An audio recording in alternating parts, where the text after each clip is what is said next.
Good afternoon, Mech Warriors, Mech Techs, and Nobles in hiding. We are back. It is Monday, the 27th of July, in the year of our Lord, 2026. How is everybody? Hi, Psychanic. Hi, Tiris. Hi, Path Strider, Seeker. I know Radar's in there somewhere, and I also saw Feisman. And I saw Radar has hit a 45 stream streak. Also, thank you so much to Forksdarrow for the Prime sub. They've been subscribed. They have been subscribed for 2 months now. Thank you very much. And hey, Hammer, glad you could join us. How is everybody? Hi. Hey, youngster, glad you could join us. Yeah, I have had a fantastic weekend. I actually took the weekend off. Let's switch over to something that isn't just the same video on repeat. Let's go over here. There we go. Hi everybody. Psychedelic says all things considered they're pretty good. I'm really sorry to hear about your mum, and I hope you and your family are doing okay.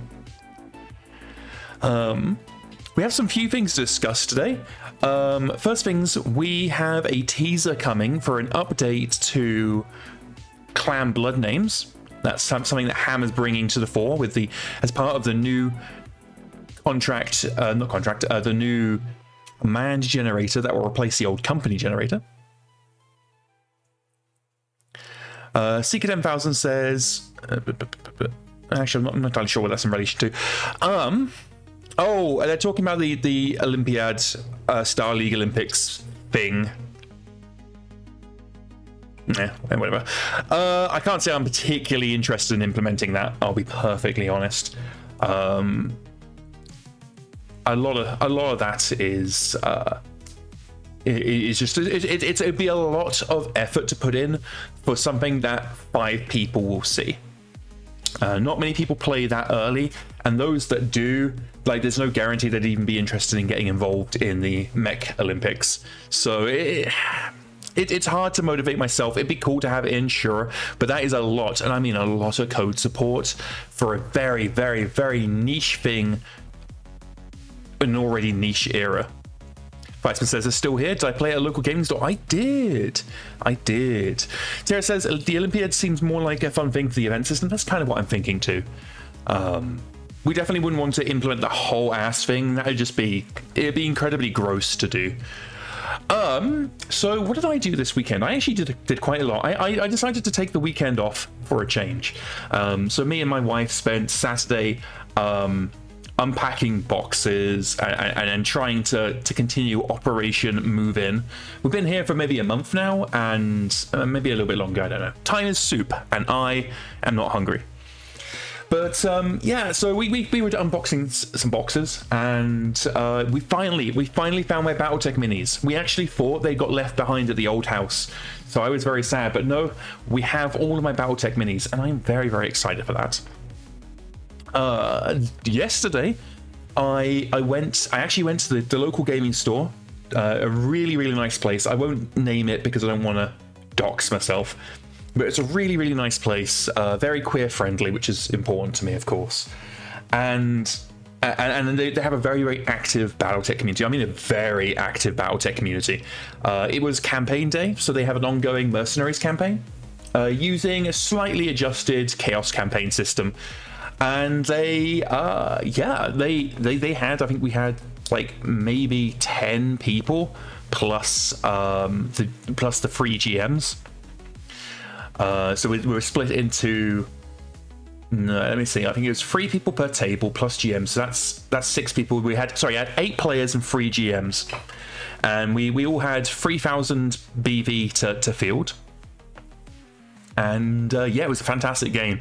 The premise was we were stopping pirates from raiding a museum, and the objective was that we needed to stop infantry loading up trucks before the trucks were loaded, and we could kill the trucks before the trucks were loaded. But if we blew up the trucks after the trucks were loaded, then we'd actually lose points because we'd blow up, I don't know, pieces of the Sistine Chapel or whatever they were stealing. The 5 million copies of Mona Lisa. I don't know. Abstract important thing. And so I was with my drop partner. I was fielding, because both of us were on our first drop, and he decided to go for some fatties, some succession war fatties. We're in 30-50. So he went for some succession war fatties. He had a Thug supported by a Wolverine. Weissman says MacGuffins are important. They absolutely are. I will not repeat what Seeker said, because I do not want to get slapped on the wrist by YouTube for that. I can guarantee that will put me in YouTube's bad books if I start saying that. But yeah, so he had a Thug and a Wolverine. It was the classic Wolverine, and I think it was the classic Thug, because I'm not too familiar with Thug loadouts. This one was two ER PPCs and a pair of SRM6s. On my side, I decided I wanted, rather than just having like a couple of fatties, I decided to go for a Recon Lance. My Recon Lance consisted of a Phoenix Hawk, Commando, Locust, and Jenna. The Phoenix Hawk was the large laser and 2 mediums. The Jenna was the classic Jenna. Commando was a 2D. For the Locust, I went for the pair of SRM2s and medium laser Locust. Because I knew I'd be facing infantry, I loaded up the Commando and the Locust. The Locust had Infernos for both SRM2 packs. The Commando had a ton of ammo for the SRM6 and a ton for the SRM4, so I decided to make the SRM6 Infernos.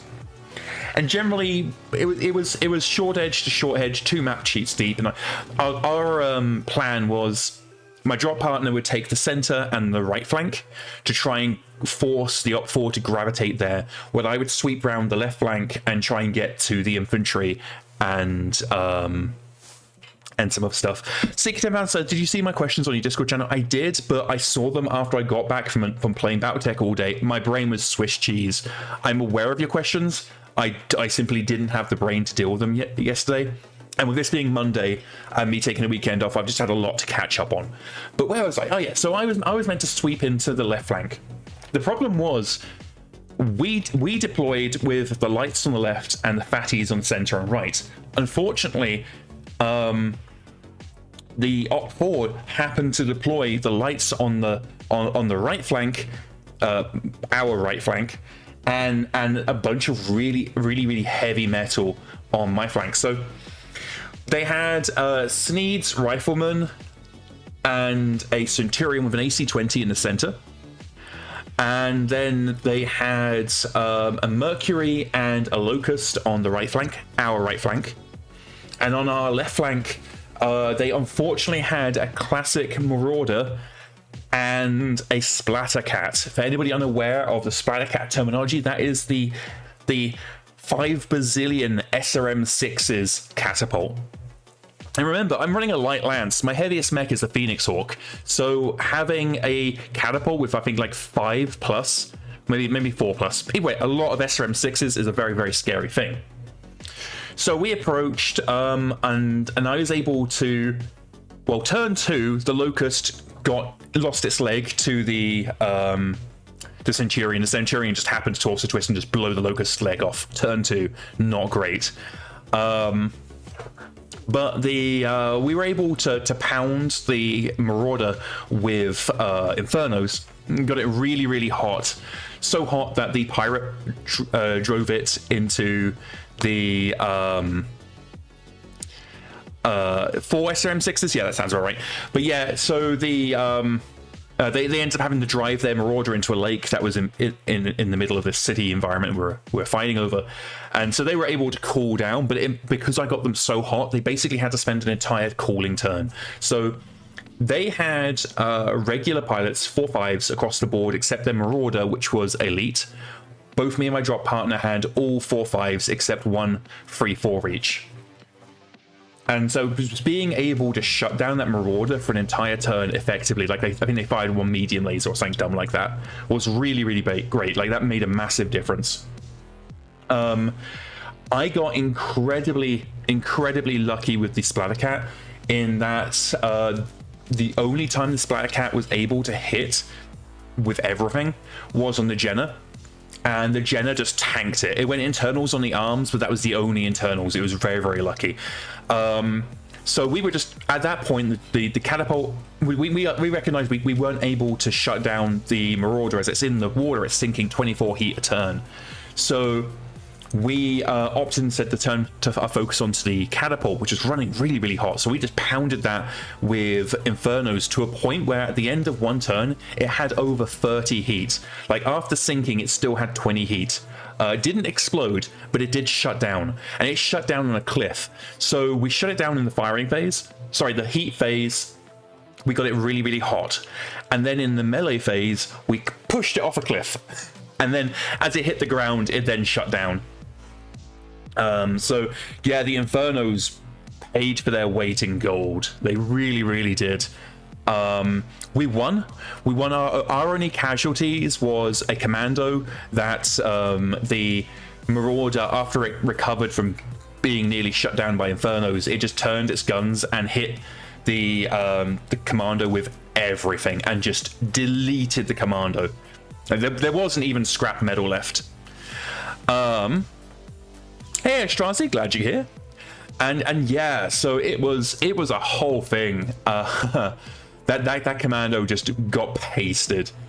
But that was the only casualty on our side. We weren't able to secure the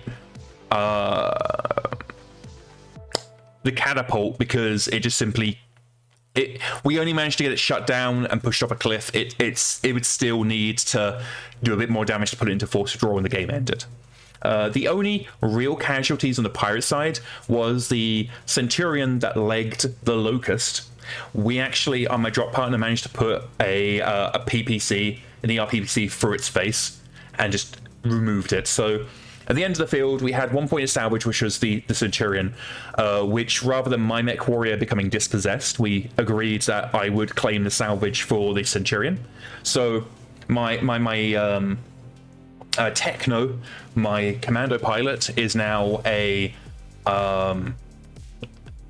Centurion pilot with a beautiful AC-20 and some LRMs. So that's going to give my lads a much needed firepower boost.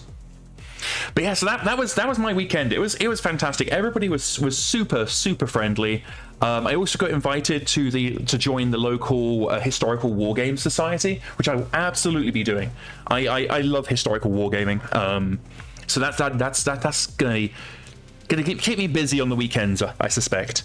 But other than my weekend stuff, which went fantastically, I also had the bizarrest dream last night, which I'm going to tell you guys about. So I dreamt that Catalyst bought out MegaMek and then replaced all of us developers with like their own developers.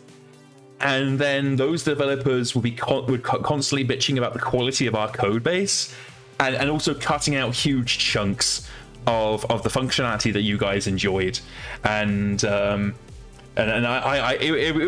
was horrible. I was so upset. And so the MegaMek team decided to go make their own MegaMek with blackjack and hookers.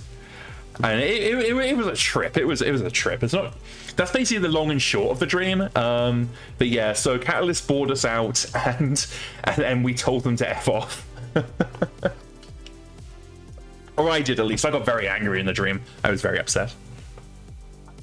But enough about that. How about we slip ourselves over to Discord, where I have some teasers for you. Especially if you're a clan player, now's when you want to pay attention. Pachow.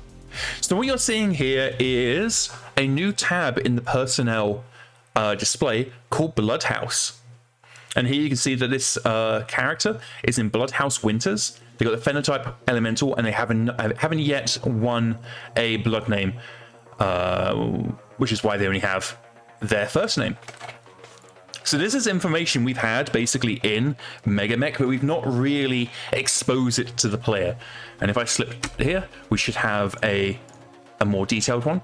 So this guy has won himself a blood name. So you can hear you've got the blood house, the phenotype, the blood name, the house founder of origin clan, the phenotype of the blood name.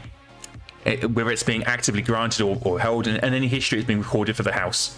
So this is going to give clan players a lot more information. We're also considering how we would like to implement blood name trials into MekHQ.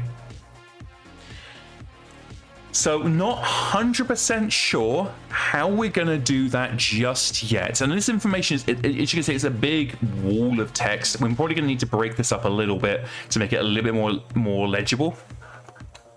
But this is a beginning of being able to expose this information to the player. Now, Hammer says he's got some other teasers for me, so let me just slip out of this because you don't get to see my private conversation with Hammer. That's okay. He's got me sending a video. Okay. So this next one is going to be something for you guys who enjoy artillery. So Hammer's now in the lobby for MegaMek, and he's mentioning in chat that this is pre-alpha. So something for people who enjoy artillery with trailers. So I'm just going to click play. It's a 37 long video. Pachow. So you can see he's picking his units, he's connecting them as a train, and this is going to enable us to basically you can dictate the order of the train. So we can connect to here. Pachow. You now have a full ammunition train. The actual code for making sure that the Long Tom could draw ammunition from the trailer has been implemented. Tira says biblically accurate Long Tom. Yeah.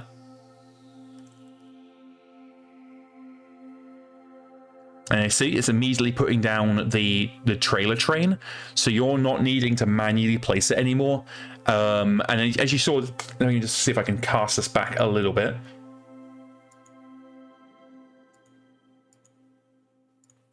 So you see at the top of the screen here, it basically tells you that the whole train has to fit inside the deployment zone. So if you have an incredibly long train, you're going to have a hard time. You're going to have a hard time deploying it. But that's a pretty nice little balancing thing here. So you can have a bazillion unit long train, but it's going to be a pain in the ass to implement. Radar says, as a person who uses a lot of support trailers, this is fucking good. Yeah, I agree. No, this is really, really good. I'm really, really happy that we've got this. It is possible at some point we may deprecate the unofficial Long Tom one now that trailers are properly implemented, because the unofficial Long Tom trailer it actually creates a bunch of balancing issues. So for example, if you have the unofficial Long Tom trailer, the one that has the trailers built in as a unit, you are actually having a significantly easier time using that unit because you're able to stack it two in the same hex. You are able to transport it easier because it only takes up one vehicle bay instead of 1+1 for each trailer as per the rules. And yeah, it's a whole thing. So deprecating units is a very tetchy thing because some people really, really like their units. But I do think like these unofficial units do need to go if we then provide the official versions. That's just my personal opinion. Aristride says, does this also apply to like the land train units? So the land train, I believe that would, yes, because it's a trailer based unit, so it should do, yeah. Tira said that the unofficial Long Tom only existed because they didn't work. Yeah, that is my opinion on the matter. Now, while I guess I do have some sway in the development team, the fact remains it is not just a decision for me. It is a decision for the team, and then we need to think about a way of transferring the deprecated units and introducing the real unit in a way that isn't going to piss off a whole bunch of people. Because I guarantee you, if we just disable the unofficial Long Tom, and then even if we give the player a free trailer and a free real Long Tom, we're still going to get complaints from players who prefer using the unofficial one. So it's something basically we have to decide what we're going to do and whether we are going to remove the unofficial one. It's something that will need a big conversation, and because it may just be that the dev team decides it's just not worth the effort not worth the hassle to deal with.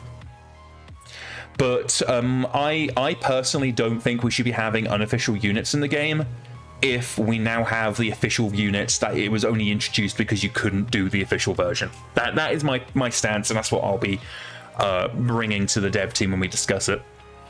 But yeah, so this is like some really, scroll the video back so you guys can get another look. This is just some really good stuff. Hammer's been doing amazing things on MegaMek, and I'm really excited for what they're doing. They were talking to me earlier, and I don't think they'll mind me saying this, of talking about some of the stuff that they're doing for the new company generator, the command generator, and it is really exciting.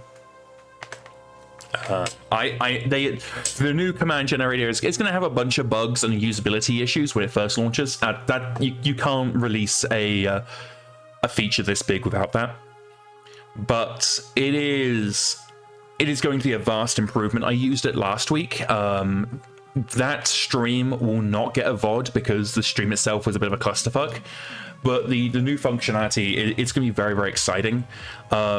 I haven't talked to Hammer about this, but I think once the actual command generator is ready for public consumption, we're probably going to have MekHQ tease it.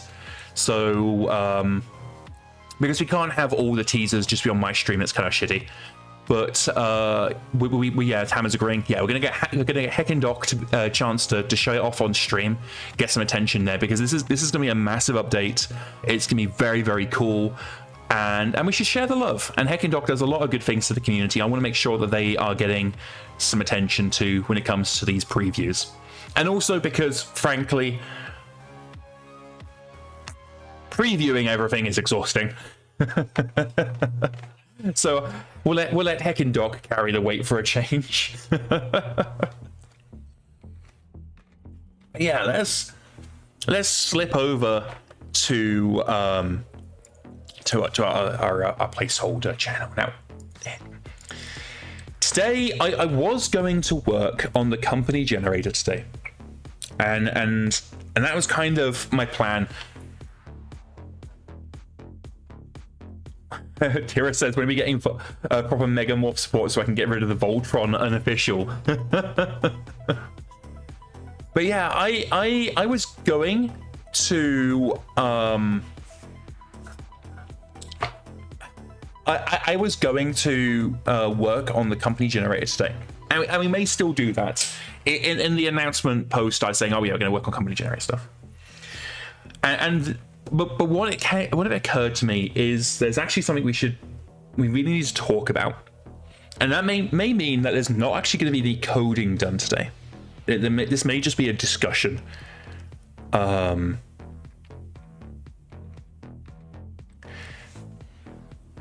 Actually, it says tosses previews across streamers. Yeah, that's kind of my opinion as well. Yeah, so basically there is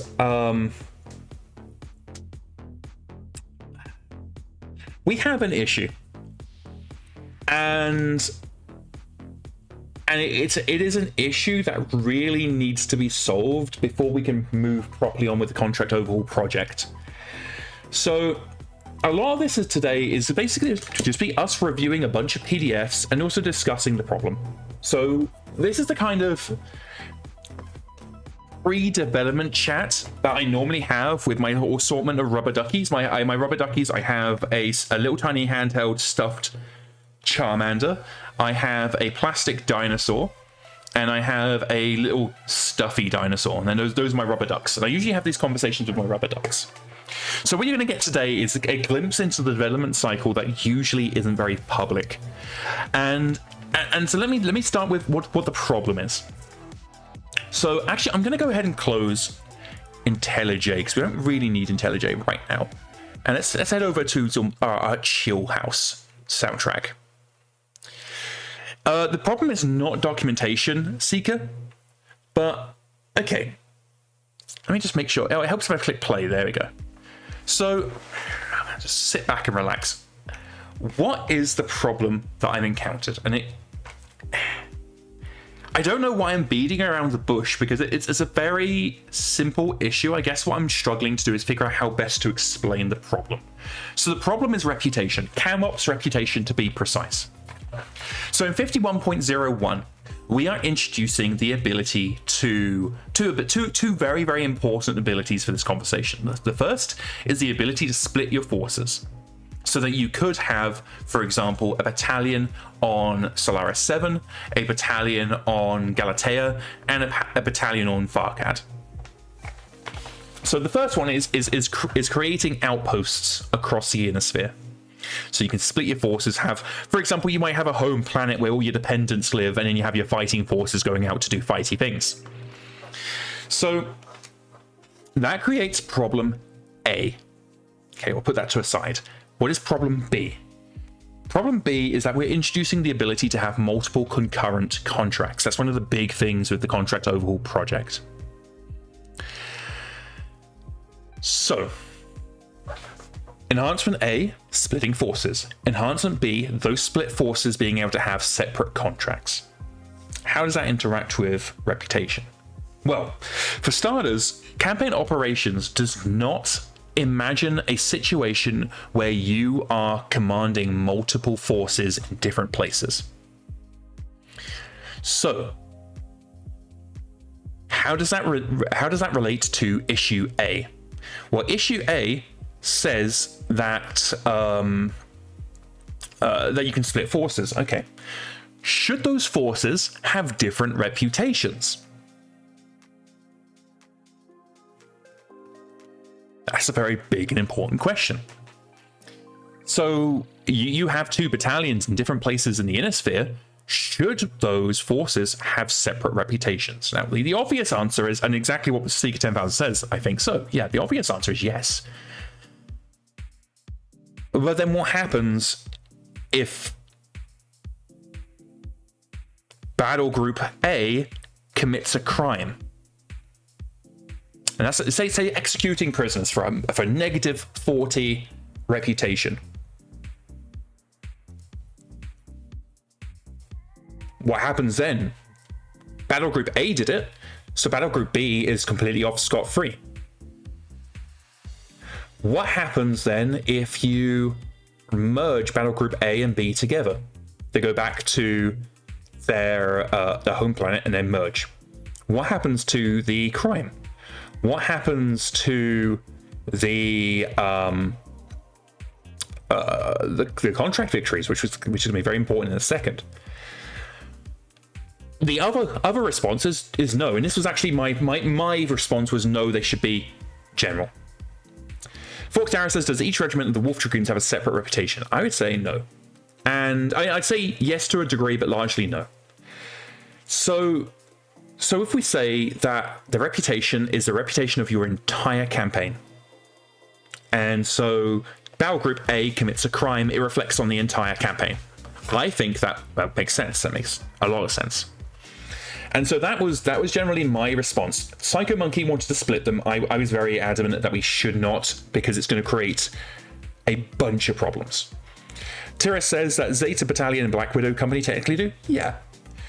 And this is the thing, that there is no right answer here, because you can easily argue for both. So, and people are pointing out in the lore, different battle groups have a battle group is the term we're using for a formation that is each formation that is able to accept contracts on its own. It's a battle group, and so you can already see the problem in chat right now, where some people are saying, well, actually in the lore they have different reputations. And Radar is now pointing out what me and Psycho Monkey already thought about, which is overall unit reputation and battle group reputation. And that brings us back down to crime. How does crime reflect that? And Tyrus is also, because this is a conversation me and Psycho Monkey have already had, and a lot of that conversation being reflected into chat right now. But now let's move over to issue B, multiple concurrent contracts.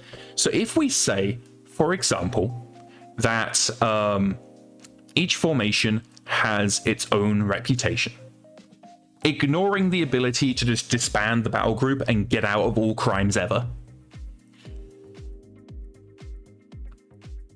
If we don't have them separate, the player can very easily just farm reputation, because contract successes are a flat value.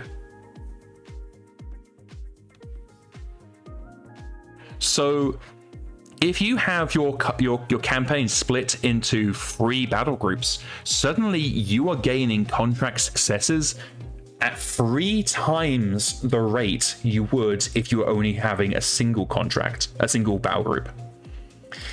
And anybody who's been playing for a little while will be aware of the problems we had, I believe it was early this year or potentially late last year, where campaign reputation skyrocketed, and suddenly people's finances, people were getting multi-billion C-bill contracts.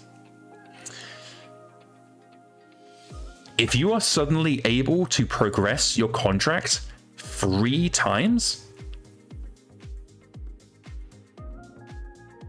it is just a huge issue. Seeking Man says, also, what if your forces on different sides of the war? That we can abstract away, but I'm really not bothered about that. That's a non-issue in my eyes. Tyrus says, don't talk to me about my billion C-bill contracts. Yeah, this is a massive issue. Because what we're doing, we're talking about using a rule set in a way the rule set was never designed for. And in MekHQ, we are already doing that with campaign operations. But what we're about to do is open a can of worms that the original developers of campaign operations never even conceived of.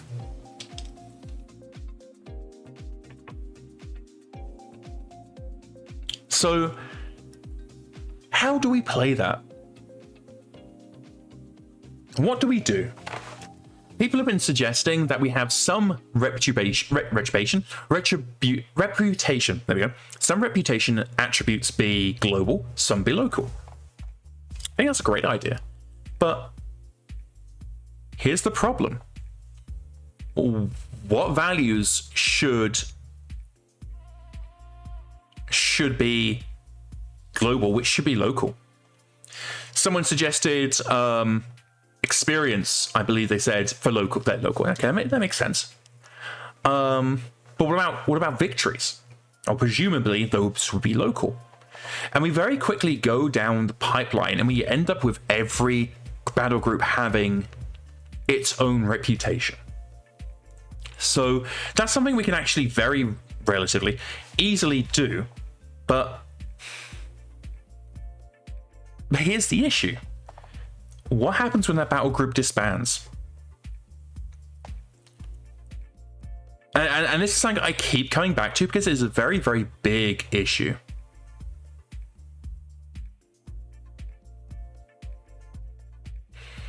Fox Darrow says, my first thought is to have a single reputation for the company and have a campaign option defaulted on that scale, that reputation by the required size for it. See, this is all very good. And I want to be very clear. The suggestions that are being put into chat are not bad suggestions. But I am very much building towards a point. And that point is campaign operations was never designed for this. Campaign operations was never designed for what we're trying to do. The rules will not work well for what we're trying to do. We can implement a whole bunch of house rules to try and get it more or less to where we want it to be. At which point are we no longer using campaign operations reputation?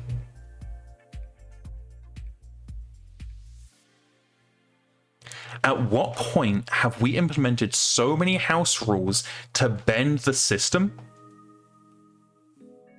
that it no longer resembles the system?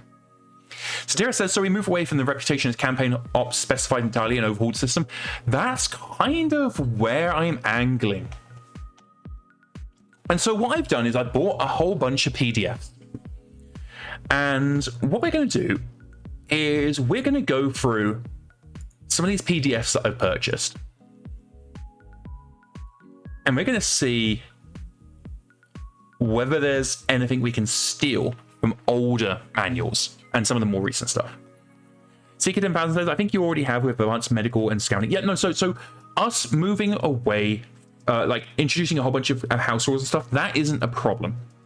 The problem becomes if players are expecting campaign operations reputation and we are not giving them that, that is going to create a problem. So essentially we are looking at needing 2 reputation systems, at least.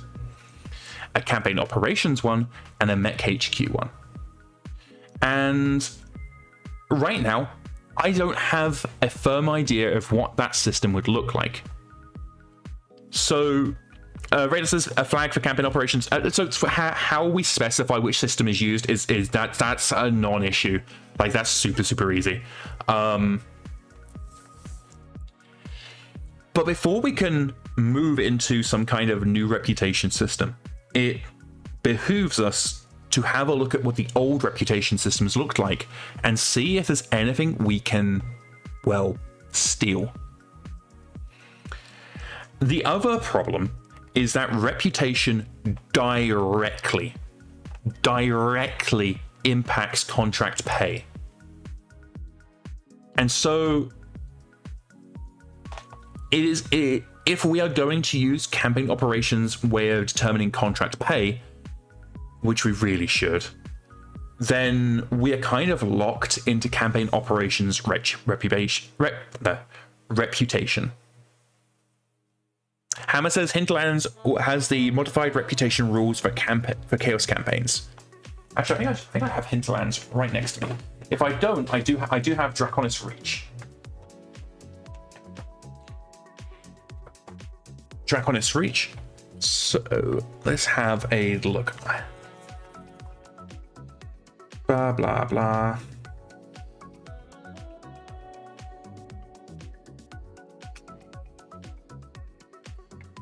Just quickly, reputation page 25. So I don't have this in PDF, but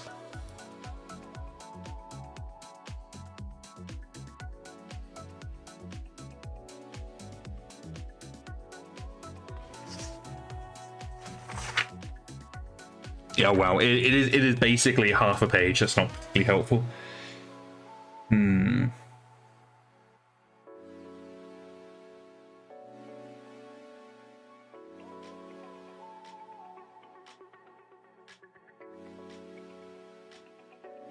I'm just quickly reading this, bear with me.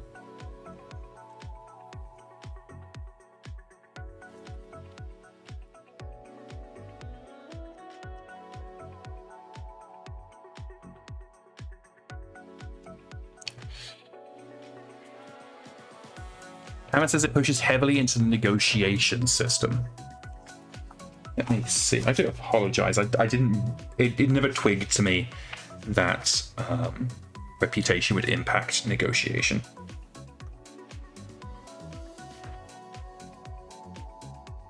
For every point of reputation, the player may increase one contract term by 1 step. The amount of reputation that can be applied onto a contract is a maximum of twice the scale of the contract. The initial scale of 1 up to 2 reputation can be modified in a contract. Okay.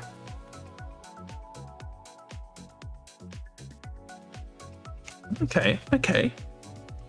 So basically, the long and short is Draconis Reach removes the randomness from contract pay, more or less.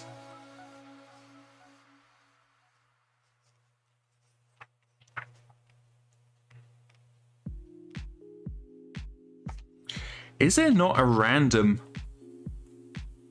contract steps?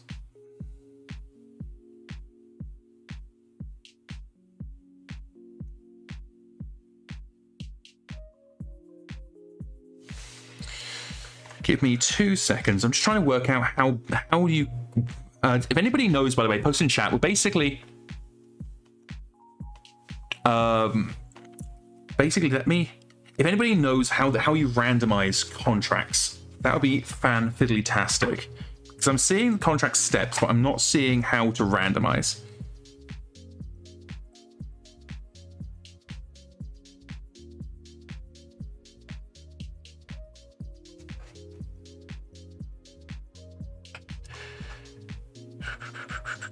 I'm on page 26 of the Draconis Reach.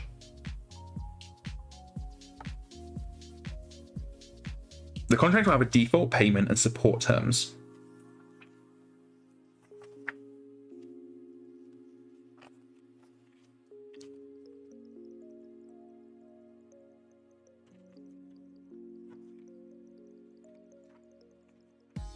Okay, it's a cool map. There has to be a way to generate contracts. Contract generator 143.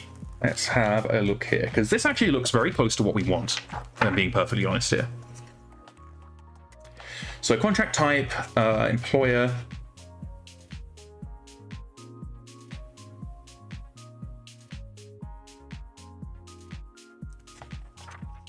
Length of contract. Ooh.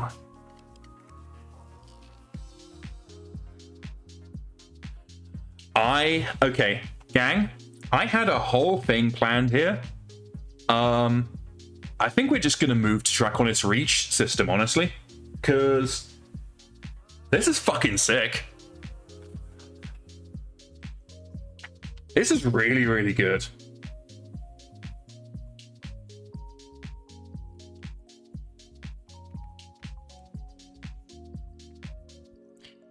Brenda says, "Is Draconic Reach exactly what you're looking for?" I kind of feel like yes.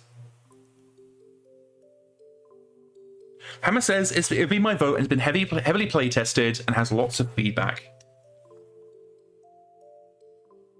Okay, let me put down Draconis Reach. My wife will be so happy. It's this Draconis Reach and Force Manual Mercenaries. They were my presents for not breaking down while we moved.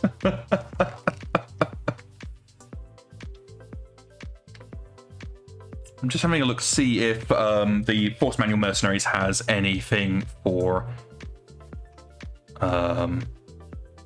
contracts page 20. Let me just have a quick butchers at that just to verify. Oh no, it's just a whole thing. Okay, cool. Okay, let's think. So let's review the two sides of this coin while I go and buy Draconis Reach. Give me a second.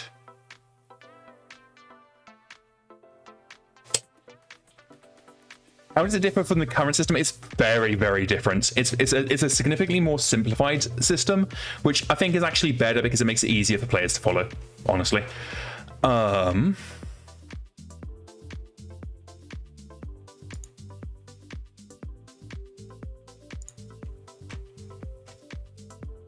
It's in our dev resources. Okay, cool. Do you know what folder?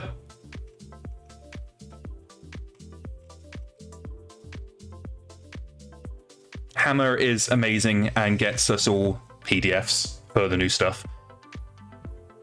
You DM me? Perfect.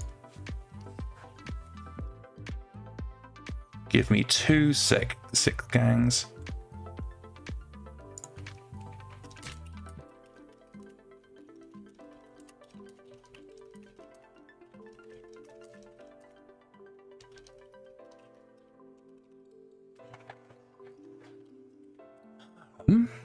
Yeah, so what we're going to do, gang, is we are going to go through Draconis Reach, and we are going to...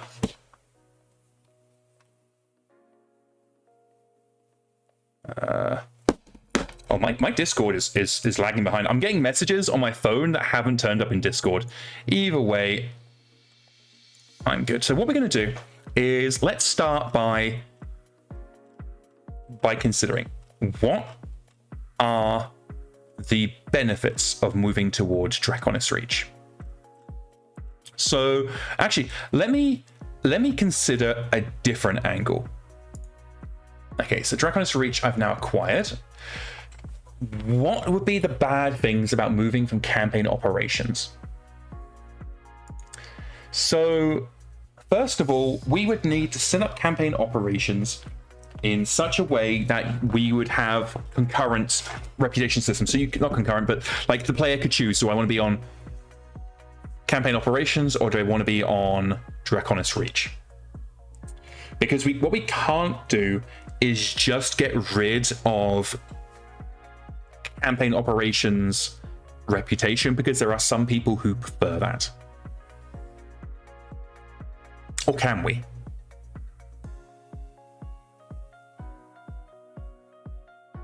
That's a question.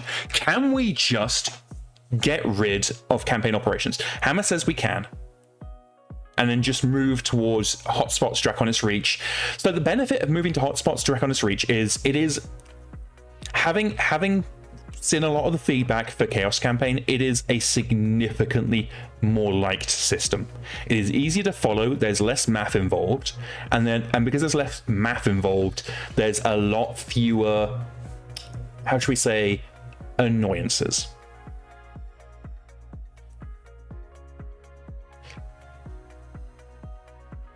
Hammer says that's just a rule set they're planning to support in future supplements. Okay, so we're going to move towards Draconis Reach. Okay.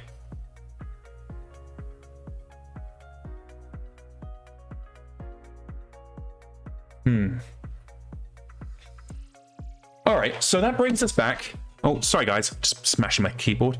That brings us back to the first and most important question. If we are gonna go towards Draconis Reach, what are the benefits? So the benefits are we're using a newer modern system that is genuinely liked by the player base. I know that for a fact. I've heard so many good things about Hinterlands, which Draconis Reach is basically the latest version of. So we'll be moving to a system that players like. We will be... Yeah, okay. We'll be moving to a modern system that's being actively supported by Catalyst. We would also be taking a step towards Chaos Campaign support, which I know players are really, really keen on us doing.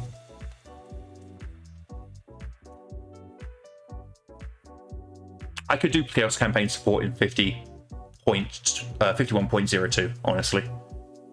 Or start moving us in that direction so that we can support Chaos Campaigns. I think that would be really, really important. Because Chaos Campaigns, I know this for a fact, and Catalyst has been vaguely public about it. Chaos Campaign is the campaign style that Catalyst is looking to support moving into the future. Seeker says one step closer to the Olympiad. Maybe. Okay. So here's the counter argument. Some players prefer the nuance of campaign operations play. Radar says Chaos Campaign support is like the second most requested feature behind Persistent Op 4. Yeah.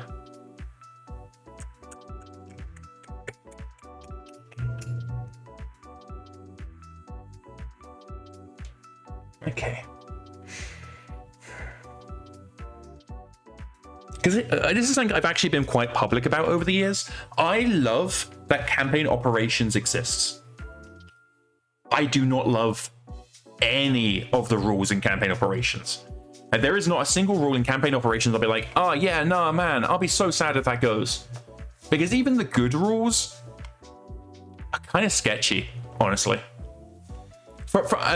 So I should probably go into what I mean by sketchy. I mean that if you're playing them in person, as a GM, you can kind of adjudicate and be like, oh no, that's not how it works like this. As a person who has to implement it within a digital format, there's too much need for GM adjudication. Tiris actually is putting it perfectly. Tiris is saying that campaign operations are a great effort, but it lacks cohesive graded design. It's just a bunch of loose systems. I agree.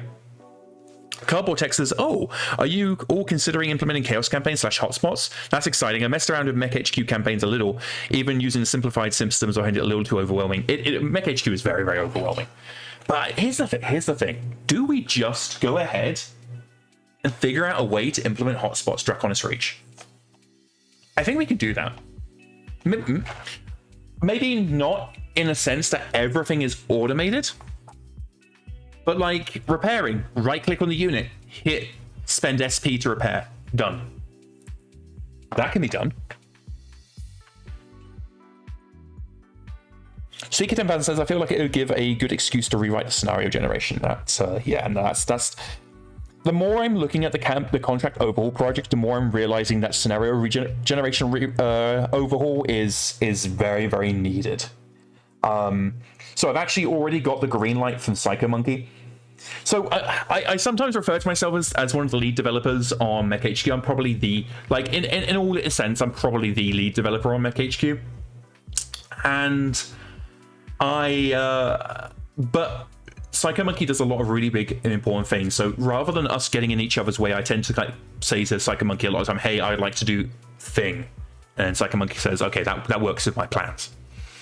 And PsychoMonkey does return the favor. So I've already got the green lit from PsychoMonkey after they make some new changes to go in and completely overhaul the class structure of scenario generation. And if I do that, maybe I could do something like that.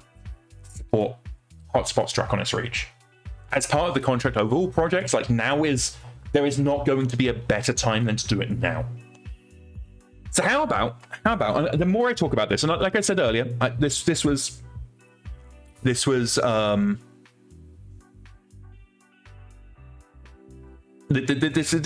a very, very talky episode today, where we kind of just come up with some plans and figure out how to go about them. Tira says, does this solve what we were trying to do, and does it solve the reputation issue? So that was actually what I was going to move back to. And I do hope you appreciate, all of you, this glimpse into my thinking processes when it comes to designing systems.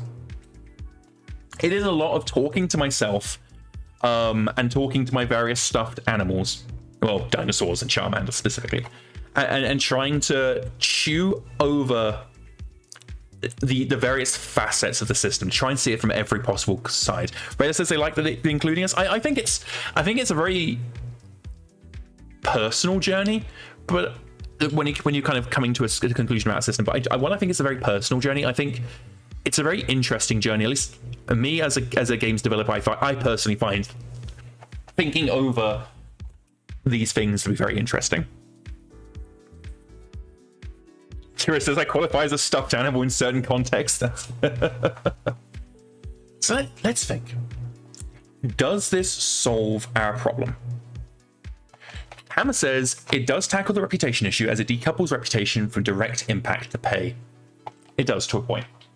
You can use your reputation negotiation points to directly impact pay. So let's go and look at our troublesome. I don't know why my brain was like, yes, let's look at our troublesome strumpet. I don't think I've ever said the word strumpet in real life before. Boxdara says chat is essentially a source of infinite monkeys typing on keyboards and occasionally spitting out useful suggestions. I prefer the description that was put into one of the Scrotorius bastards a couple of weeks ago, where we're just describing chat as being a combination tactical advisor and peanut gallery. I love that. I don't know who said that, but that's like my favorite description of chat. It's part tactical advisor, part peanut gallery. Radar said it was them. Well, fantastic job there, Radar. That really did tickle me and stuck in my brain.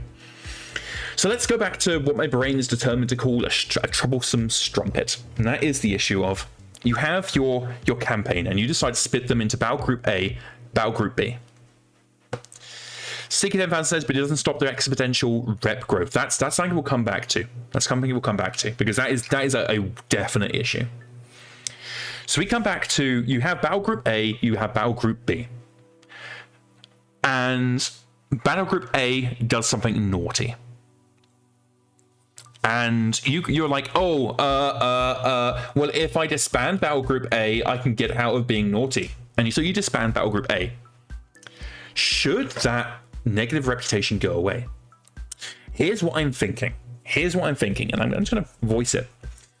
What if all reputation is local, entirely local, but if you disband a battle group that has negative reputation,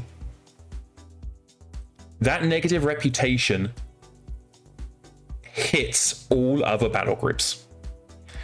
So say you have battle group A, battle group B, battle group C. Battle group A is naughty, and they end up with a total of like negative, I know, just putting numbers out there, -5 reputation. And so you disband them because they have shit reputation. Now battle groups B and C get hit with -5 reputation. And in universe we can lore this up as being that trying to escape your reputation actually harms you more than if you just took it on the nose and tried to work your way out of it, because the inner sphere sees you as trying to do a cover up or whatever.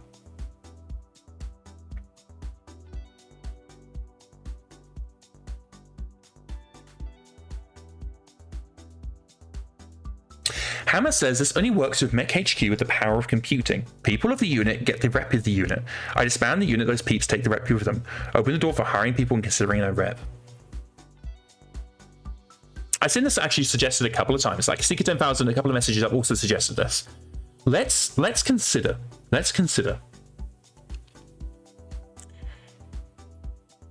You as a character get your reputation. So what is the Force reputation? That becomes essentially the average of the reputation of the people in the Force. That could work. That could work.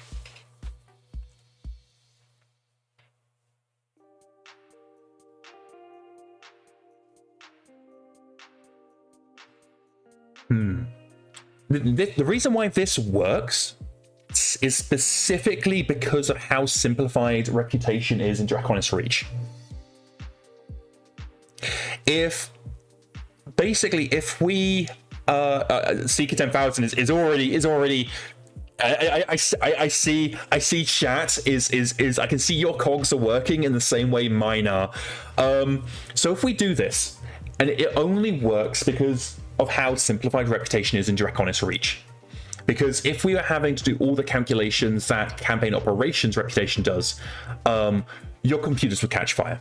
But because of reputation being simplified in Draconis Reach, suddenly this becomes a lot more doable. And as people are pointing out, suddenly we have integration with things like connections, wealth. There's actually an attribute bad reputation or something like that. And that would all interact with that. Oh yeah, no. It's all coming together.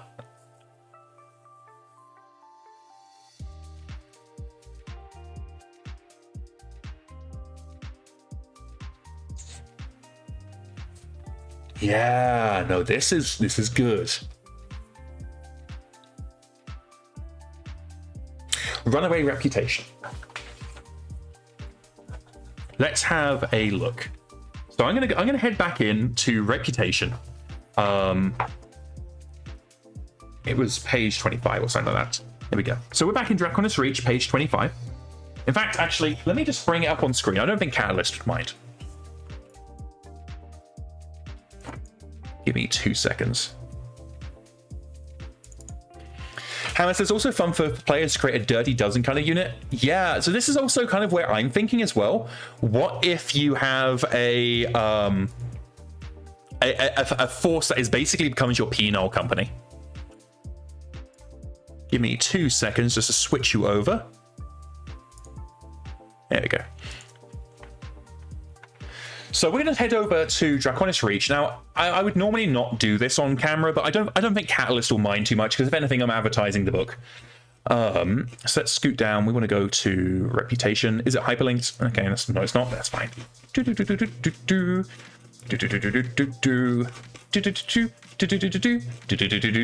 I will say the new Catalyst books have been incredibly well written. Catalyst have been doing so fucking good recently. Okay.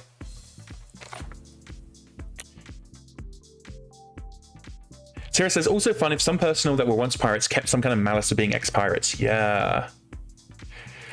So every mercenary wants a good reputation. The better a mercenary's reputation, the more leverage they have in contract negotiations. The starting reputation is 1. Reputation is then gained on victorious conclusion to a contract. Earning a victory for the contract adds 1 to the player's reputation.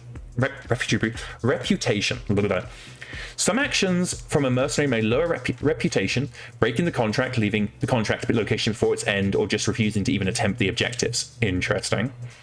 Decreases the mercenary's reputation by half, a minimum of -3. An act of piracy requires a 2d6 roll at the end of the contract where piracy is committed, with a target number of 9+. There's also a -2 target number modifier if the act of piracy was victorious. Success means the pirate remains unknown, and there is no effect on the reputation. Failure cases cause -1 reputation per 500 SP rounds up earned by the pirates. Okay.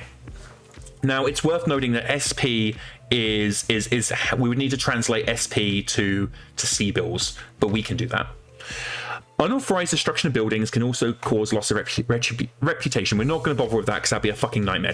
Like, nobody wants to be in an urban scenario where they're not allowed to shoot the buildings. It just, what I get, that, yeah, no. That, I can see that being an absolute nightmare to track.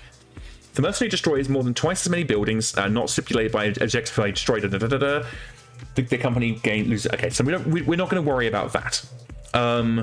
One of the Harebrained Studios BattleTech mods actually had a destruction of property penalty, and it was terrible. It was genuinely awful because it basically punishes you for playing the game. Going into debt for more than 6 months will cause -1 reputation until the debt is paid off. This is cumulative every 6 months. Staying in debt for a year, we have a total of -2 reputation and will continue increasing every additional 6 months until cleared. Okay. How does going into debt affect the individuals? Because individuals can go into debt pretty easily. Other crimes may be listed in specific contracts to cause loss of reputation. Rhino crimes, blah, blah, we don't really care about that. Particularly for mass crimes. Okay, well that's fine. So we might do a minor crimes thing. So active piracies give you a 2d6 roll. The other crimes, which will probably be executing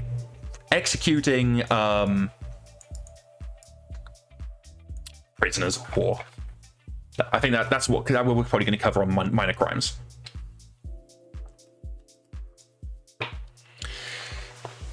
Let's see.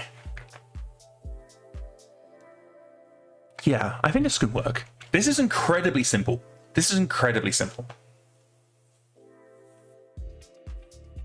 And how reputation works is it basically gives you negotiation points, so you can improve contracts without needing to make negotiation rolls, which I honestly really, really like.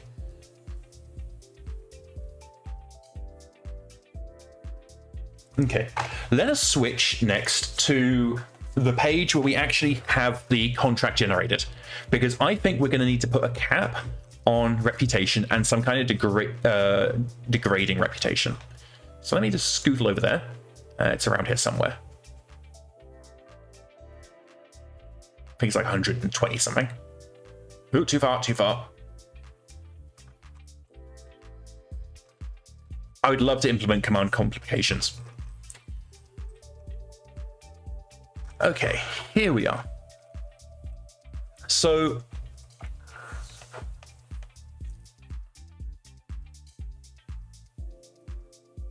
Fox Dara says there could also be a thing where personnel's reputation drifts towards the company average. Former criminals who worked in a good company in good standing for years get reformed a bit, while Goody Two Shoes, who is associated with a bunch of murder hobos, gets tarnished.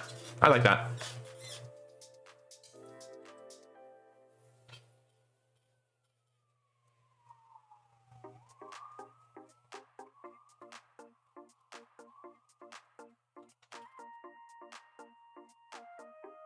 Rita says, I always love the term murder hobos. It's a good term. Okay, let us think.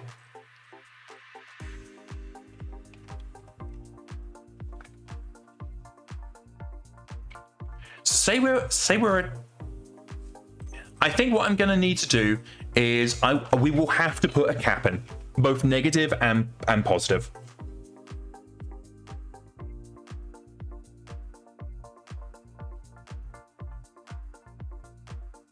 Hammer says a simple approach opens the door for more interactive contract generation RPG style elements. That's also what I'm thinking as well. Okay, so the question is, am I convinced that we should move over to this system? Absolutely, yes. No questions asked. I fucking hate campaign operations reputation. Young says, oh shit, we're looking at Draconis Reach. This is Wuka so nifty. It is so good. Yeah, okay, so if we move to Draconis Reach contract generation and reputation. Yeah, that's what we do. Fuck yeah. No, that is exactly what we do. This works so well for us.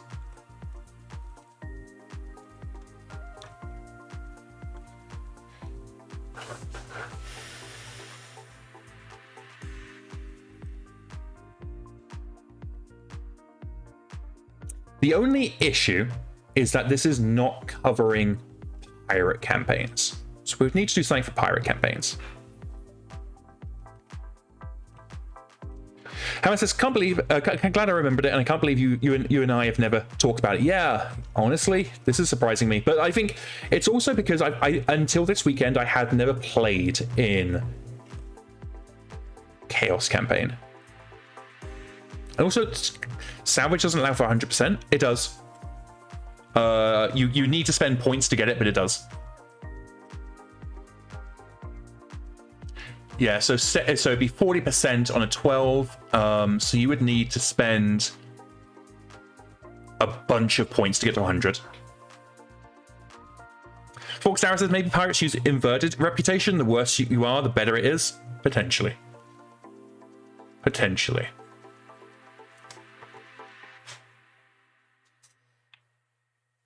That says, as someone who is currently working on 100% cut Savage rights, it's OP over long operations. Oh no, absolutely. Absolutely. And this tells us how many jumps away the contract is as well. Oh, give me 2 seconds. My housemate just needs me.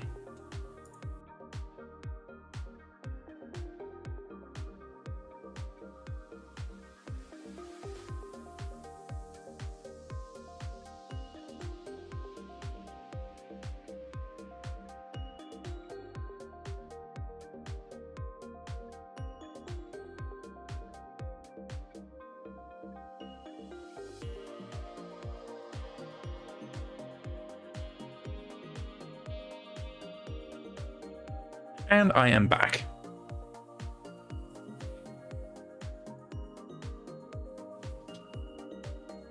So what I'm thinking right now is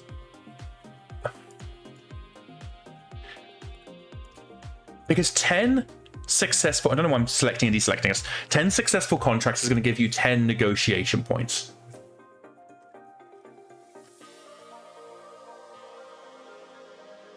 Just double check how it's working. And here, oh, we got descriptions. Yes, please. Gimme. Temporary hires. Common complications. Gimme. I'm looking specifically for negotiation points.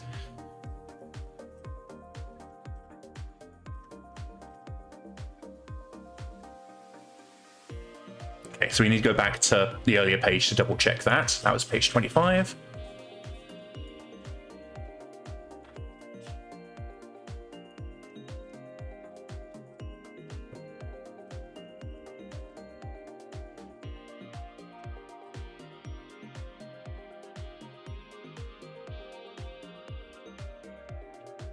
I could have swore I saw it. Give me a second. Page 27 bottom. Oh, thank you, Hammer. The contract with different blah, blah, blah, blah. The player may negotiate some changes to these terms using their reputation to increase the contract terms by sacrificing some terms in favor of others. No term may be increased more than once per scale. Interesting. This includes whether it's increased by reputation or sacrificing steps from another term. So yeah, getting 100% salvage is going to be very difficult. For example, at scale 3, each turn may be increased at most by 3 steps. For every point of reputation, initially 1, the player may increase 1 contract turn by 1 step. The amount of reputation that can be applied. Okay, how do we determine scale? A maximum scale should be set when accepting a contract. Determine several costs during the contract, and this scale is the maximum scale the player may use.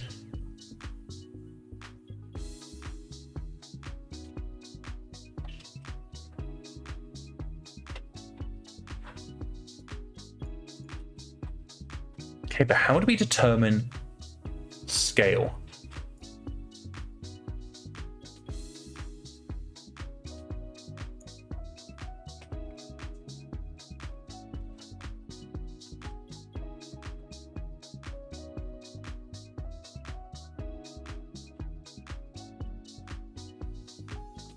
Trying to see where they are specifying scale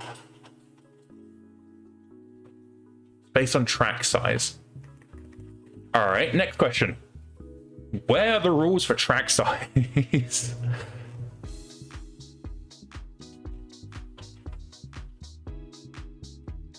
Oh, here we go.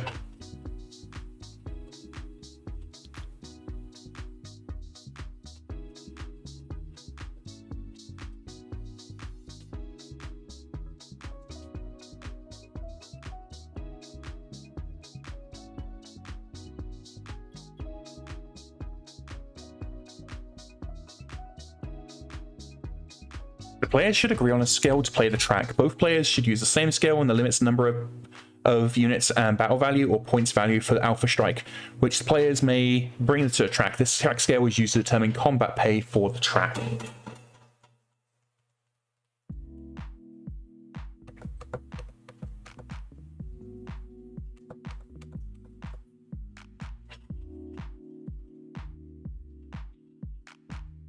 This is the sound of me thinking.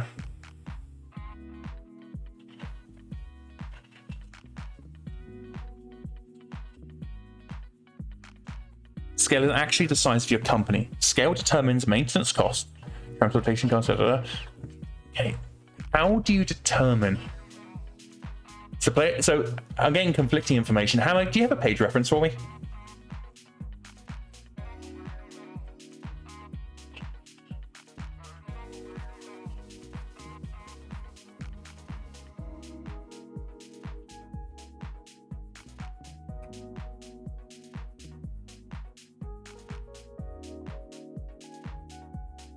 Page 29.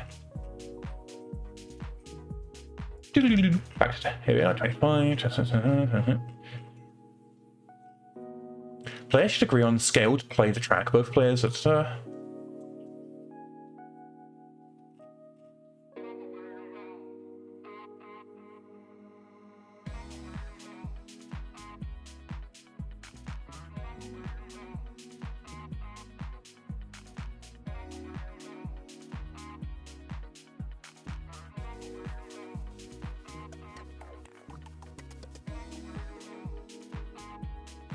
So the reason, so I'm seeing Forks Arrow suggesting that we determine scale based on the size of the player force. I actually don't want that. So the reason why I don't want that, because scale is used for a whole bunch of systems in Draconis Reach, including how many steps you change. So if you have scale 6, each point in negotiation is allowing you to change 6 steps. Excuse me. And that is going to very quickly allow you to hit that 100% salvage 100% of the time. So I personally will put it... Page 18 always has a big section on scale. Okay, let's go to page 18 before we make a decision. And all the decisions I make today are going to be very much based on me sitting down and rereading all of this.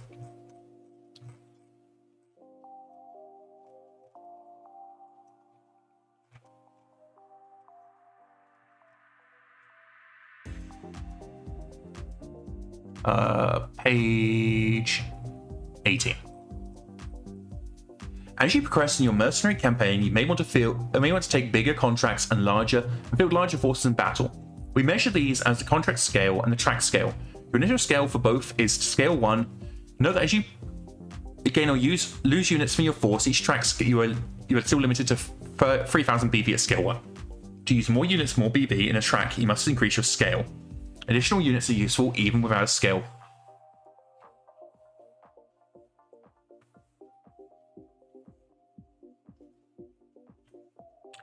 The unit limit per track is 3 times the scale the track is played on, with a pair of infantry counting as a single unit. Excess units cannot be taken on a track. Okay. So let's have a look at what scale is saying. So scale is 4 units. Scale 1 is 4 units, I believe. More BV, okay.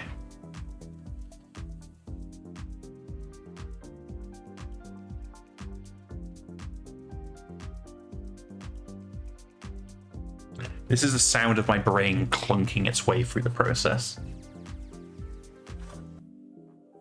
What if in MekHQ we say that scale 1 is lance level, scale 2 is company, scale 3 is battalion, and then we basically say that, hey, you can take this battalion level contracts, but all engagements can be, no, I don't like that either. I feel like what we need to do is stick to scale 1 for balancing reasons, and allow the player to GM different scales should they wish.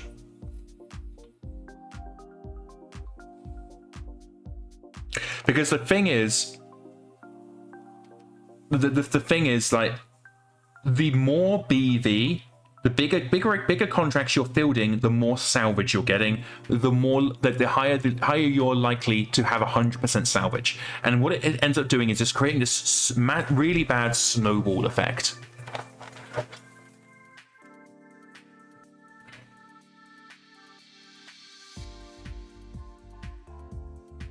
Oh, page 36 represents scale size. Okay, scurry over there. I'm glad I got you guys here. 36.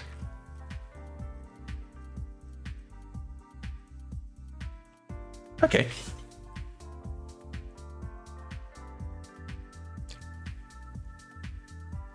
So scale 3 is a mixed company.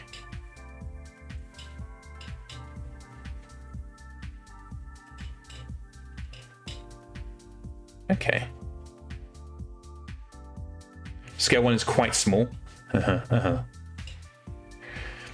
if we cap it to scale 3, that would work.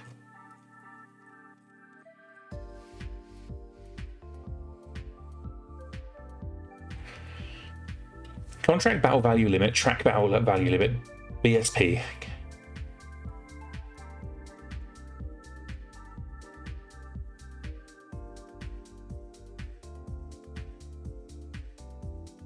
A lot of the scenarios in Chaos Campaign tend to be larger than the scale you're aiming for.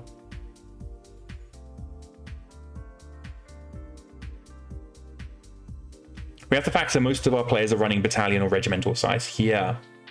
But we're also factoring in the fact, we're also considering the fact that the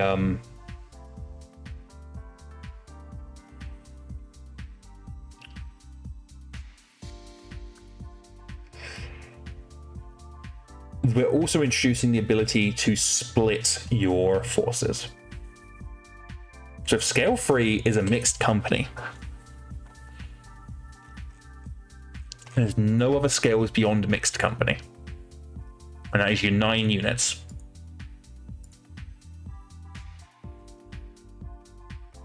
Like 12 to 16, occasionally 8, yeah.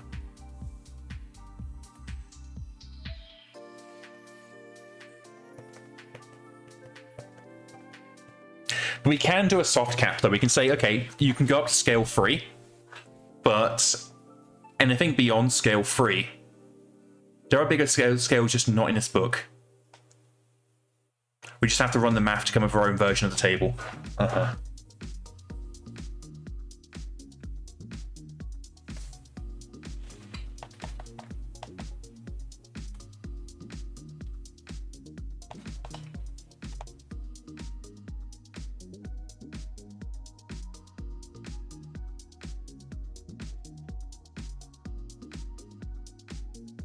I mean, it looks like this will be pretty simple. 3, 6, 9, 12, 15.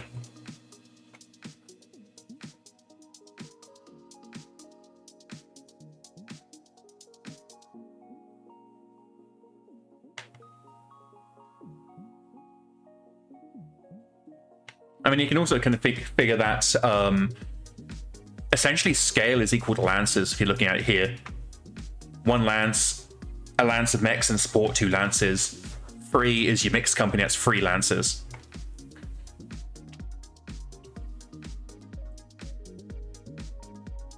It'd work well with GBV.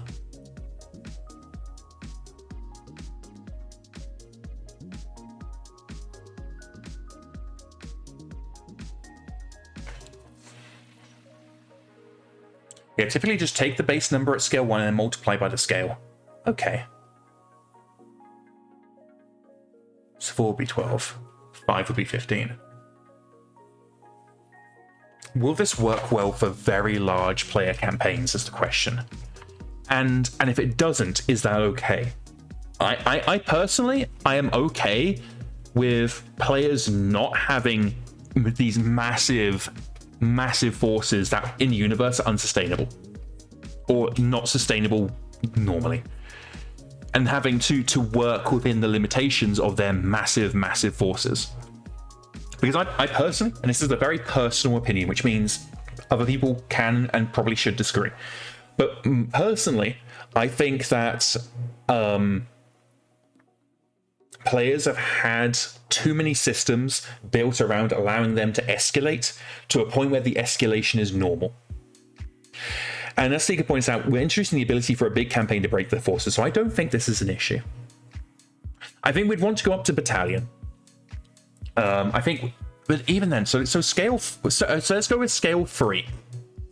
And we want to head back over here.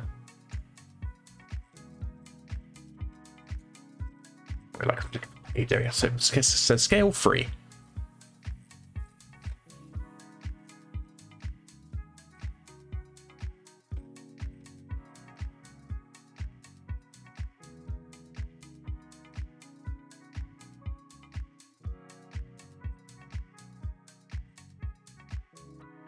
Give me a second.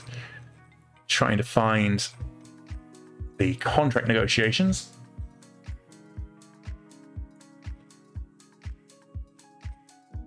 What was page 125, but I guess I was wrong.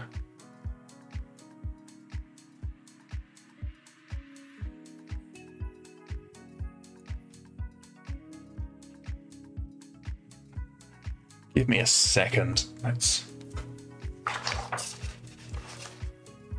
I need to quickly check what the physical book in my hand. I'm going to double check the page reference.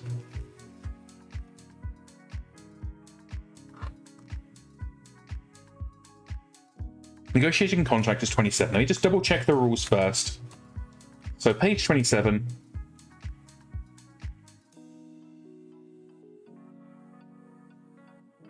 Okay, I see. I see.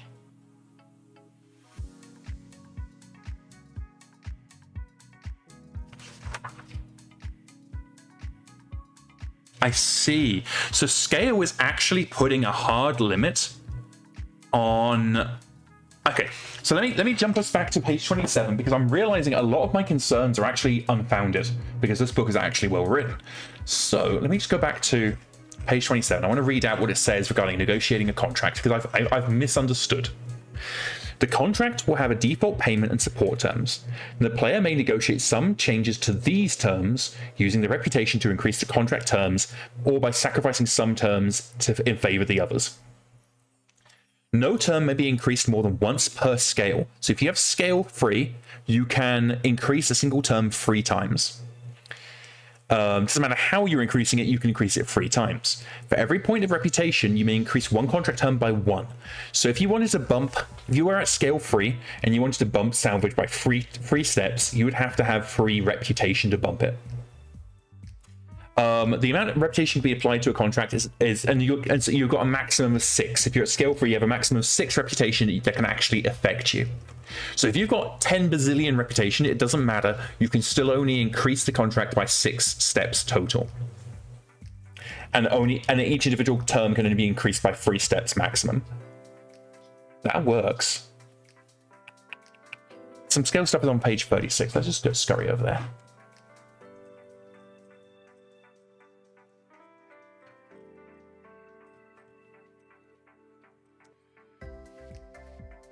Yeah, no, this is what we're already working with.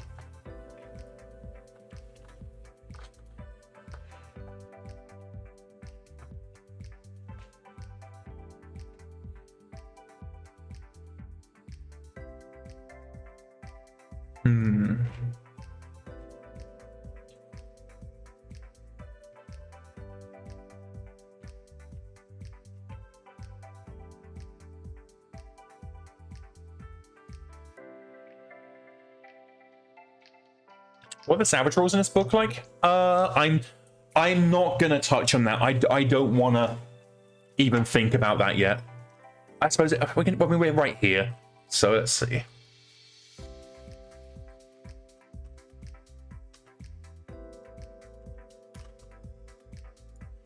I really don't like that it doesn't have hyperlinks. I like hyperlinks.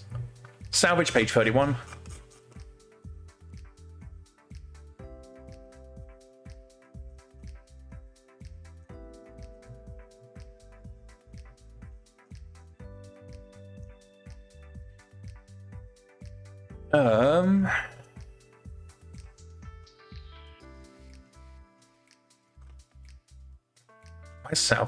Salvage is a value selling price without repairs or rearming. The base selling price is used as the salvage value, and then the salvage rights are percentage from the contract is applied and paid to the player. If the 3000 BV of units are salvaged, the selling price would be half that, or basically you just say, I want it.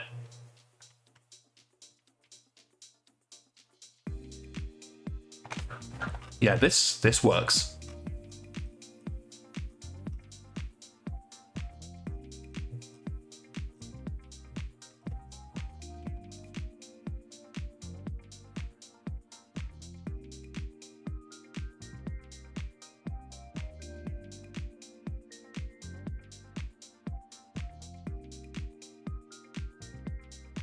Lots of dead air in this episode, so I'm doing a lot of thinking. The writer of this system is a fan of MekHQ? Yeah. Who wrote this?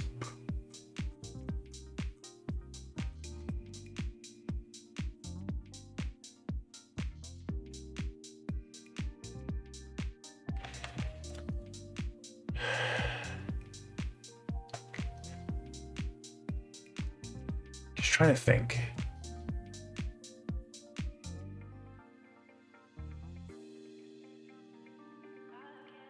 Clacking my jaw. Let's see.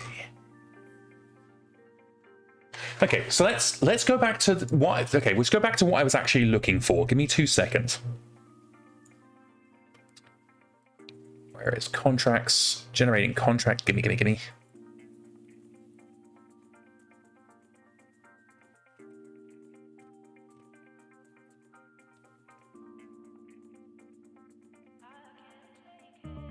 Okay, perfect. Thank you, Forkstarrow. You've actually answered exactly what I was looking for. So Forkstarrow says, looking at the contract generation on page 144, the max salvage terms that can be organically generated is 40%. So to get to 100% salvage, you would have to be at least scales free with 6 rep if you get lucky. So you need to roll a 12, be on scale free, and have 6 successful contracts. And that is the only thing you're getting for that contract. And page 144 is actually the page number I was looking for.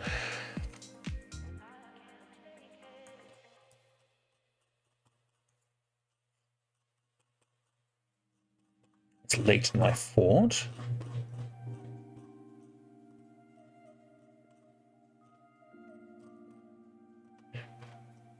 Oh, hey, it's a Stratcon map.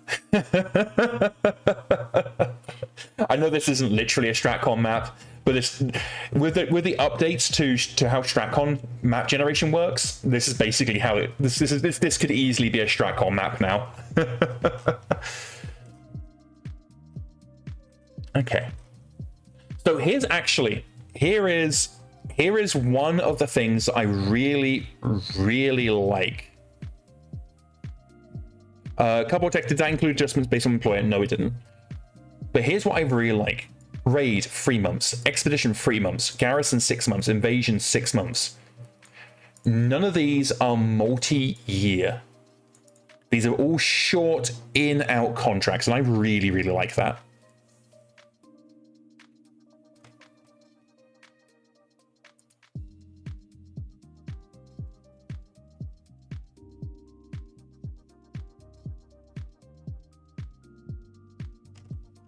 We can work with this.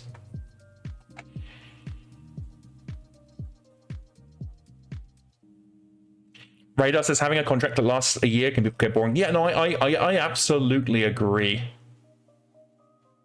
Okay, I'm going to step away very, very briefly. No. No, I was going to go grab my copy of Hinterlands. I don't think I'm going to. I think we're going to keep ourselves focused on this for now.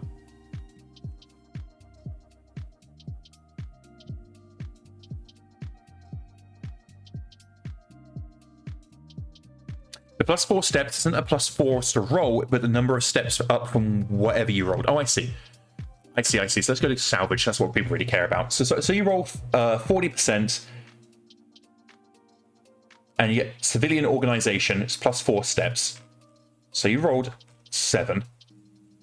1, 2, 3, 4. So you didn't get 80% salvage, and then you add 2 negotiation points to get it to 100. Yeah, seems reasonable.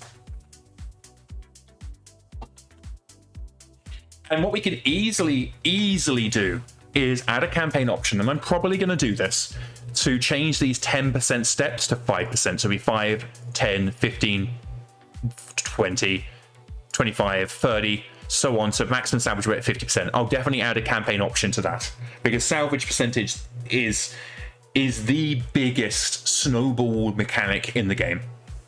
So changing these to 5-point steps, the maximum you can get is 50% salvage. That works.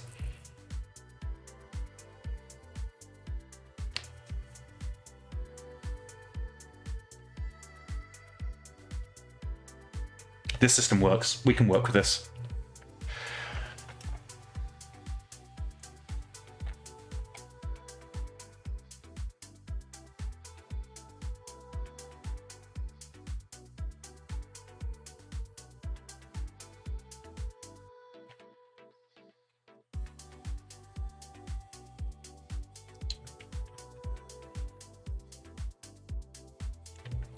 BattleTech says one way hotspots limit salvage is not all tracks allow for salvage. In some ways, it can suck because you invest in salvage and then might not even play a track that allows it.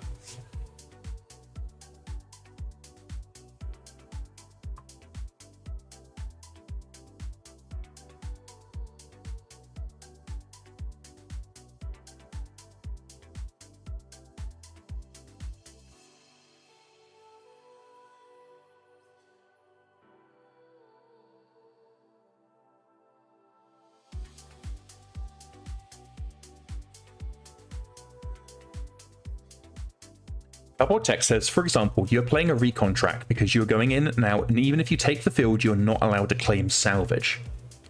I mean, that's very similar to our current field control mechanics, where many scenario types don't let you control the field.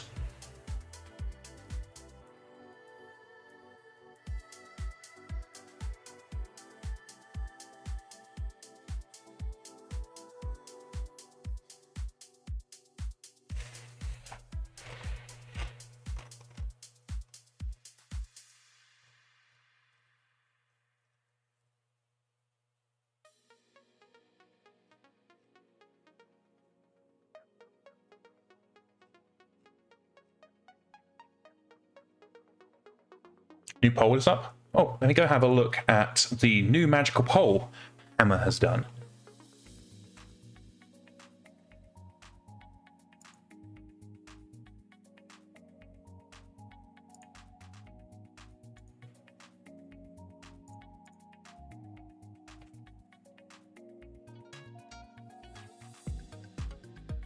So let's go to Discord so I can show you the new poll, because it's very relevant to our conversations. Pachow. Development marches on, and a few of the newer MekHQ systems, multiple locations, persistent op4, and the StratCon updates have us thinking hard about overall game balance. So we're asking you something simple. What size of unit do you actually like running in the campaign? Not what you're playing right now, not what you started with before the campaign ate 3 of your lancers, the size that feels right to you, your ideal operating footprint. Oh, that is absolutely a company for me. 100% a company. No questions asked. I really cannot stand campaigns that get big. Like the current Scritorious Bastard campaign has already gone far bigger than I would like because I no longer know all of my people. I no longer feel connected to them, and the scenarios are getting too big. And it's just like I like quick in and out scenarios. I don't like big long company level slogs where the entire force has to deploy. And it looks like the poll so far is agreeing with me. Okay.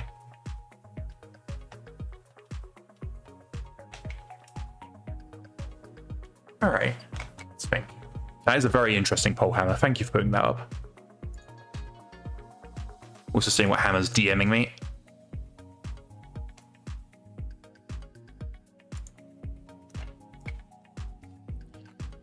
Think it's the range we expected? Yeah, so far. Yeah, people kind of like company and battalion most. And some jumping in for a lance. A couple of people wanting just one unit. I think that's impressive. Like, not even I'm that hardcore. Hammer says, so Knight asks, when Hammer asks play with, does he mean toe or in combat? I vote based on toe, but my battle size is the company. Yeah. I think I took it as toe myself. Toe. Okay. Cool. Okay, so I feel like we've got a decent grasp on how contract negotiations work, how reputation would work. Let's take a look at let's go ahead and take a look at what am I doing? Tracks. I want to get a sense of how tracks work. And Knight, glad you could join us. I don't know if you've caught up with the Scritorious Bastards from this week, so I know you had to drop out early. I have some bad news about Issue Report. Issue Report has, let's just say Issue Report and Issue Report's right leg are no longer talking to each other. So Issue Report has been sent back to Rasselhague to get a new leg.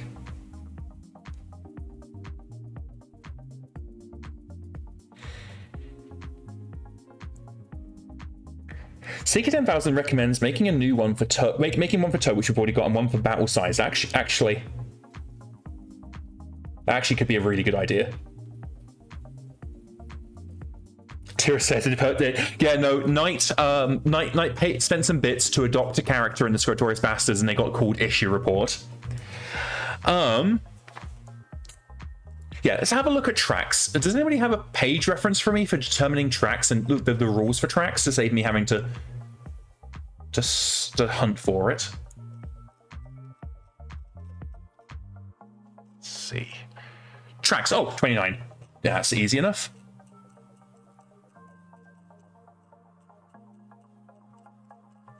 $29.29. Yeah, no. Issue Reports Warhammer has an ammo detonation, which of course they did because it's a Warhammer and they all explode. And unfortunately, when Issue Report flew out of their mech, their leg did not fly with them. Knight suggests burning an edge for a leg. I could get behind that, honestly. Yeah, we can discuss it after stream. We might be able to do something. Okay. So a contract has the general situation where a track is an actual battle. Oh, okay. So it's not tracks in the sense of a StratCon track, what are now called sectors. It's an individual battle. Okay.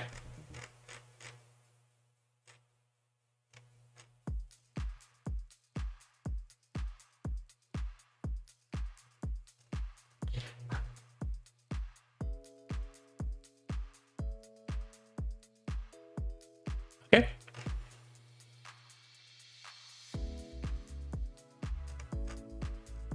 All right. We can work with this. is that I'm looking now to see if there's any. A command may spend a month where it does not have a tractor in coordinated training. The player selects a named pilot to train in specific formation. If the named pilot was trained in Okay, that's something interesting. All the specific tracks are 168. Okay. Scurry ourselves over to 168. What page is that? 123. Okay, need to go some further. Nearly there. 168.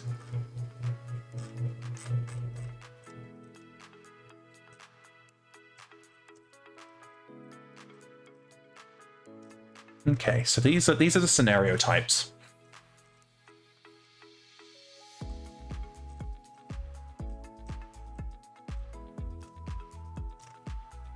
What I'm trying to work out is how you determine what track you get.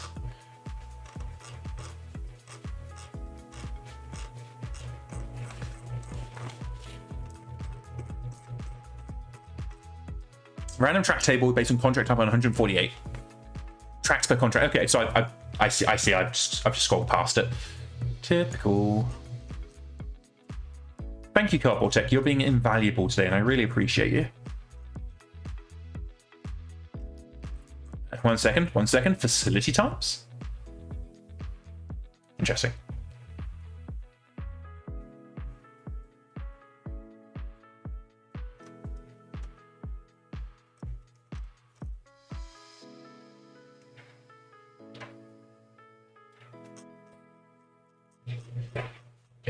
Interesting.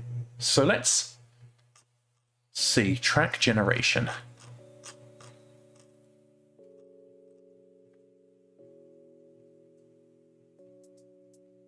Track intensity. Number of scenarios each month. Okay. Oh, I like reducing the number of scenarios per month. That is very big for me.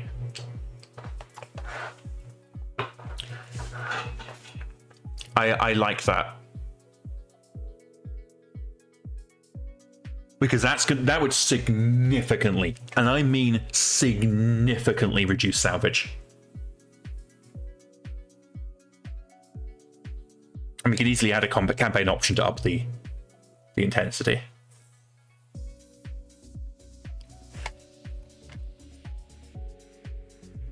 Secret Inbound says they posted a diagram to my Discord. To Discord.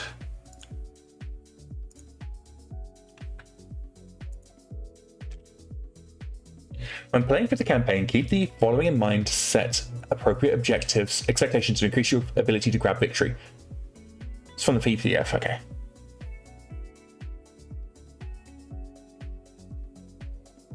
Fox Arrow says less scenarios is also going to be needed for persistent off 4 if we don't want things to end after a couple of weeks every contract. Yeah.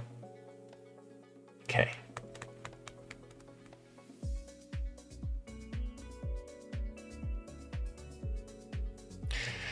BattleTech, thank you so much for the subscription. I'm glad you're having a good time.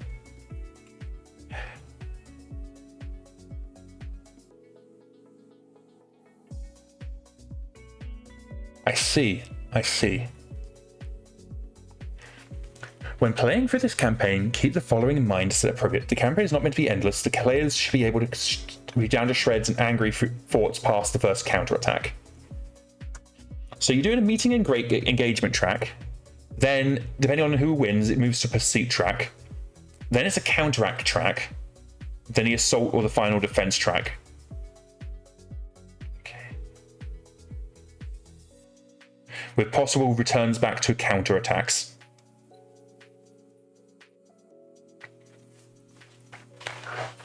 I can work with this. I can absolutely work with this. Okay, I am going to step away from my computer very, very briefly. Just to kind of let things percolate in my brain and also to grab some more water. I will be right back. Enjoy the pipes. And I am back. Head back over to the PDF. So I took a look at the free PDF that Seeker 10,000 was mentioning. definitely gives me some ideas. So I think what we're looking at here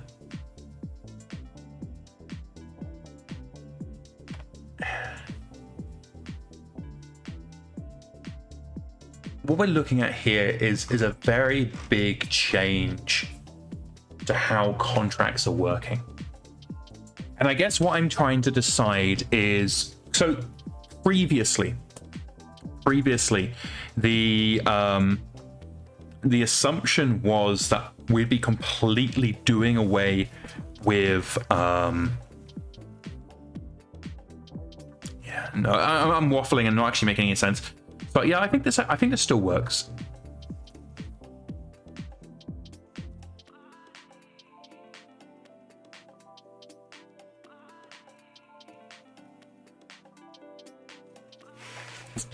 Seeking Advisor says all units in Force Draw are allowed to shoot in Chaos Campaign, unlike the current implementation in MekHQ. Also, some scenarios have it where half the force is destroyed. So the all units are allowed to shoot in Force Draw. That is a very bad thing. We do not want to implement that in MegaMek, because if we implement the all units in Force Draw thing can shoot, we know from past experience what will happen is Princess will shoot every single one of your dismounted pilots, like prioritize them above all others. And so I think the all units can shoot in Force of Draw is like we don't want to include. We can actually include the once the enemy has been reduced to a certain amount, it goes into Force of Draw. That we can do.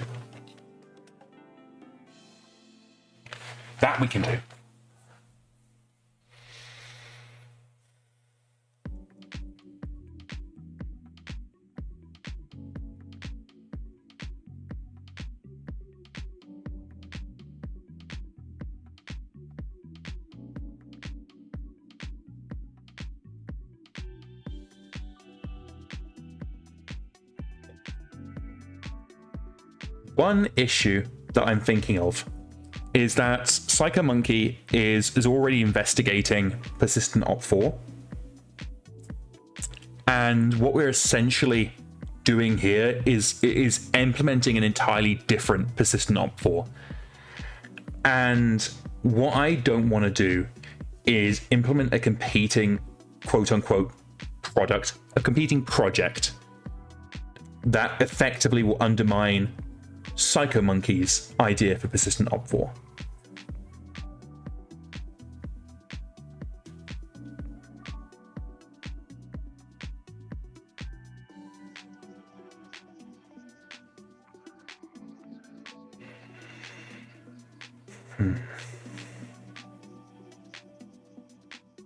Because how Psycho Monkey wants to do it is that basically the Persistent Op 4 follows the exact same rules as the player. And I think this kind of Persistent Op 4, what we're looking at in the Chaos campaign, I think this is going to work better.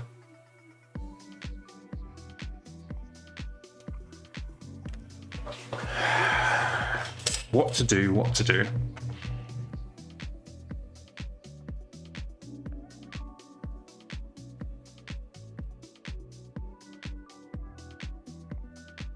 Unless they hate the idea of Pop 4 being one-to-one to players. I do too.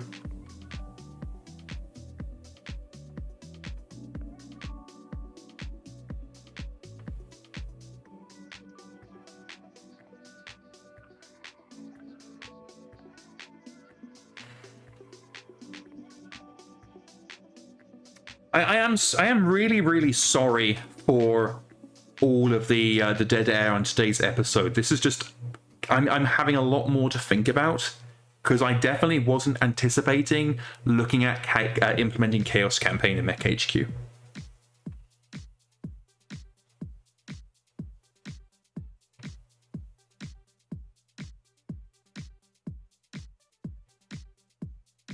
Okay, so we start with contract generation. Everything stems from contract generation.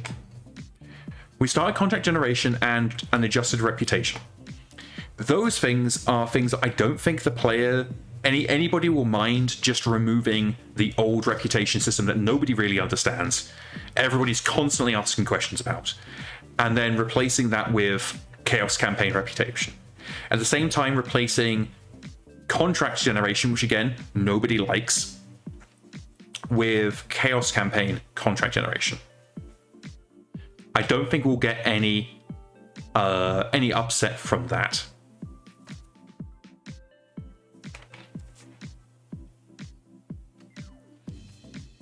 And the good thing is, with a lot of the era reports introducing Chaos Campaign stuff, we could actually potentially adjust contract generation based on era.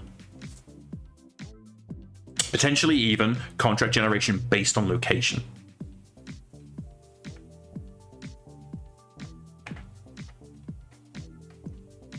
So let's focus on contract generation first. Then me and Hammer can have a offline meeting. And then what I will do is I will leave what happens inside the contract, the scenario stuff. I will leave that off the table for now.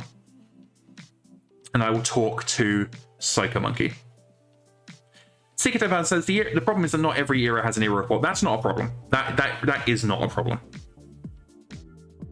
Because what we do is we just have a generic one, and then if there's a era or a locational override, we then just use that table instead. That is really, really easy to do.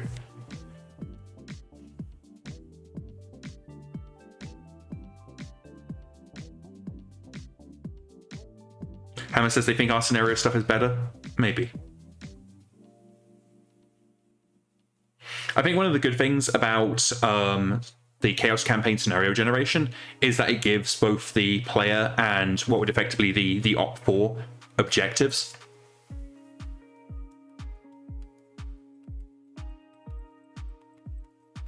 And I also really, really like the low tempo.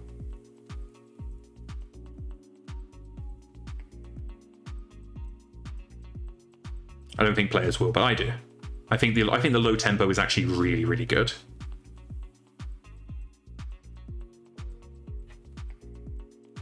Because that is a significant nerf to player progression. And it's a nerf to the two things that significantly impact player snowballing, and that is salvage and operations tempo.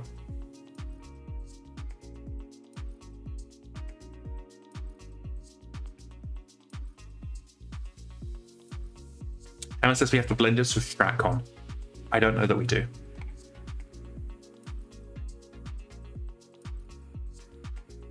I think we are reaching a point where StratCon, as we know it today, is potentially being... we know for a fact that StratCon is being forked. What I mean by that is you have StratCon and then two different developmental pathways. We have the persistent Op4 pathway that Psycho Monkey's working on, and then we have non-persistent Op4, which is where I'm focused on. What we can end up doing is having StratCon that we know and love, and that exists as it's always existed. And then one fork is persistent deployment, is persistent Op4, really, really advanced, and the other fork is marrying in Chaos Campaign. And I will say that implementing Chaos Campaign is... Oh, Hammer explains that SatCon meaning our Chaos Campaign engine and not specifically StratCon state. Yeah. No, I'm in agreement there.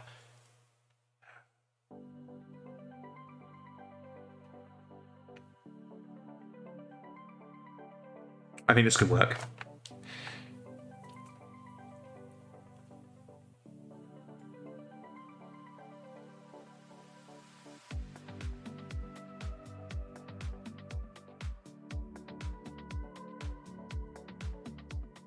Because there are some things in the current plan for persistent Op4 that I've spoken about at length. I spoke about it at length on Friday, in fact, that I just don't think will create good experiences. What I'm looking at here, I think has more potential to do so. I might up the scenario tempo a little bit. Having a 3-month contract with one actual scenario is a bit to me, but having a 3-month contract, we get 1 scenario, 2 scenarios, 1 scenario, that works a bit better. Will there still be a map in the hypothetical version? Yes, definitely. I think the map is really, really important. Especially as I put in like nearly 2 weeks of work to make the map sexy. Like I'm absolutely keeping that map.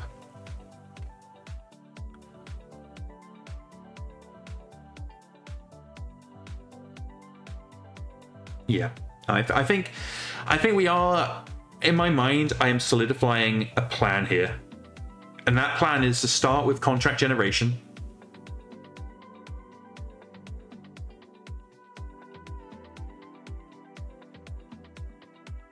And then go from there.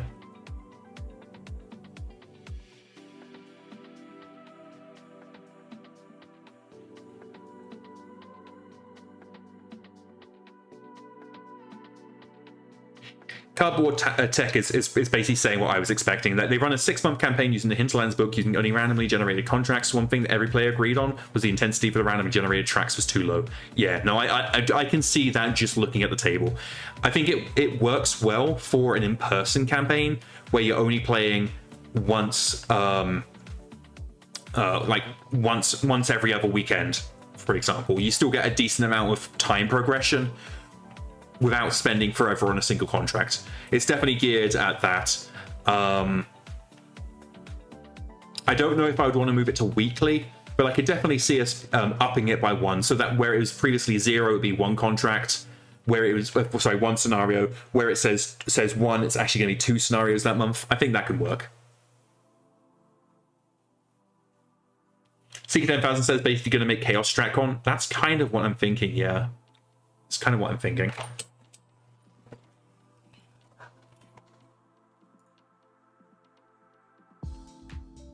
Okay. I'm jumping back to the poll. I want to see how the poll's coming along. So we can see that there is a very distinct push towards company level play, with some preferring Lance and some preferring Battalion. And as soon as you go above Battalion, it starts tapering off very quickly.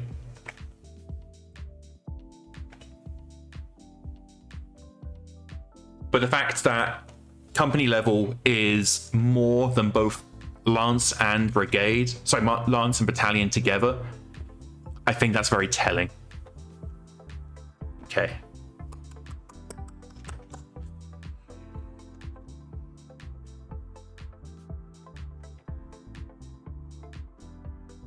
Okay. I mean, at this point, I've basically made my mind up. My only question is, do I just get rid entirely of contract generation and the reputation? I'm kind of inclined to say yes. Hammer says, I think the range we have to balance to is company to battalion range with consideration for Lance and Regiment. Maybe. Battalion's creeping up though? Yeah. Yeah. No, so I am 100% planning to wait until this poll ends. I'm just getting a glance at how it's patterning out right now.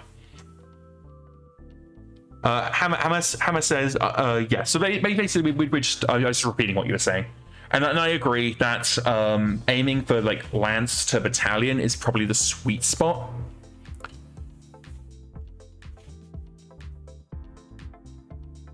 The reputation bit. Oh, so I am regarding.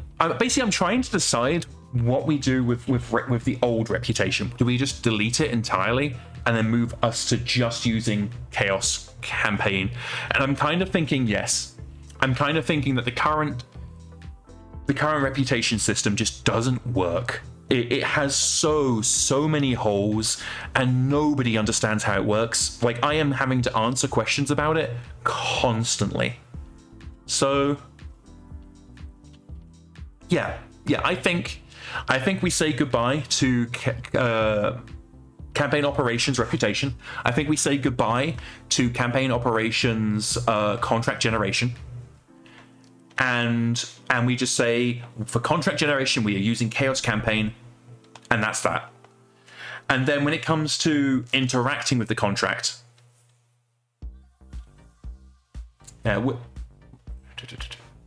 The simple framework. Okay, so yeah, Hammer's agreeing with me. But yeah, I think when it comes to how you interact with the contract, so at the tactical sort of scenario level, basically, I think that is where the fork enters. So when we need to be able to do whatever the players want, and I think that's where we have to factor in that. Foxdara says, with the current system, my rep has gone down when I grew my force because I suddenly didn't have enough techs or admin personnel. So the sheer volume of admins and techs that you need for campaign operations is obnoxious, and it's been a frequent complaint for years. That would completely vanish with this. Okay. Okie dokie. Yeah. No, I feel like we've come up with an idea. We've come up with a solution.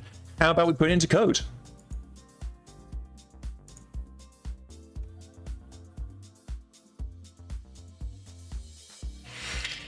Hammer says, back in the original Merc book, the actually RPGing the contract was really fun and added a bit. Yeah. So I think this is what we start with. We start with pure, plain and simple contract generation, and then we go from there. So let's create a new branch. So a contract overhaul project.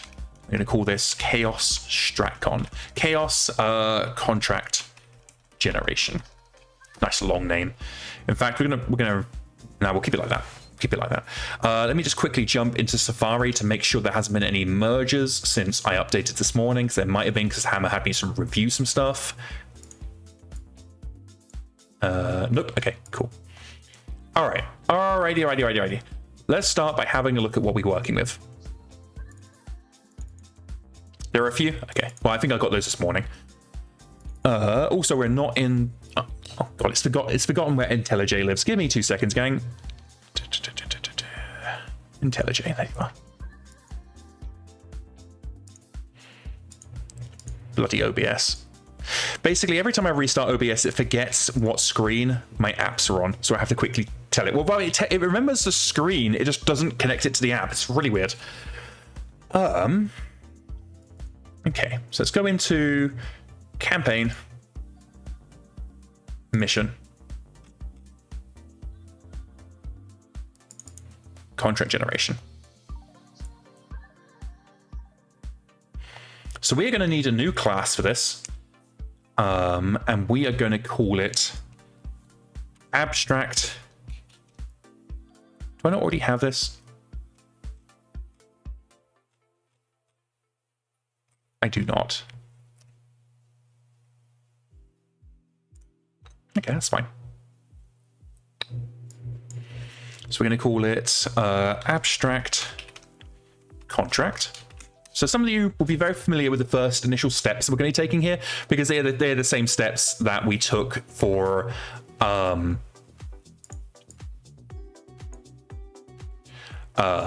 Come on, for the other attempt that we made.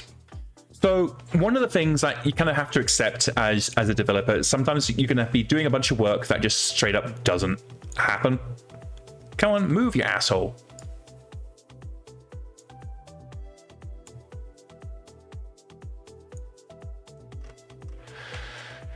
IntelliJ is really winding me up these days. Why won't you fucking move?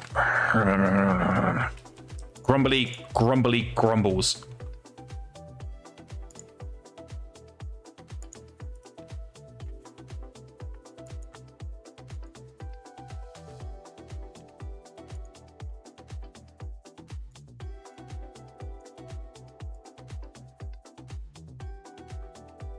There we go. Okay. The enshittification of IntelliJ is really, really noticeable. Okay, so you have abstract contract. That is going to be an abstract class.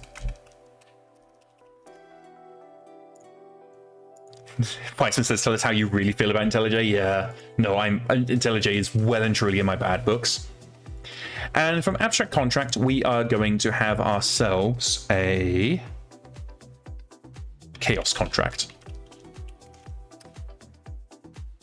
And that is going to extend abstract contract. We're also going to want a the old contract. We're not going to worry too much about that here. So, what do I need for chaos contract? So the old approach that we were going to take was going to allow for the contract to exist independently of the contract's objectives. I'm not going to do that. If Psycho Monkey wants that, I'm going to let them do that themselves. But we will start with working out some of the stuff that we need. Give me 2 seconds. 140 something. Okay, so first we need to roll for contract type, which means we need to know what contract type. Chaos contract type.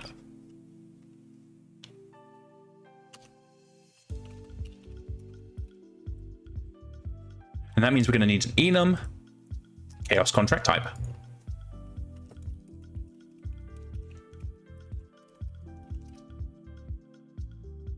That should be enum. Okay, so what contract types do we have?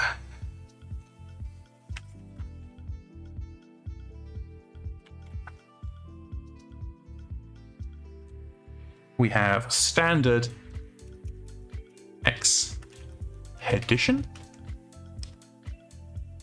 We have pirate hunt.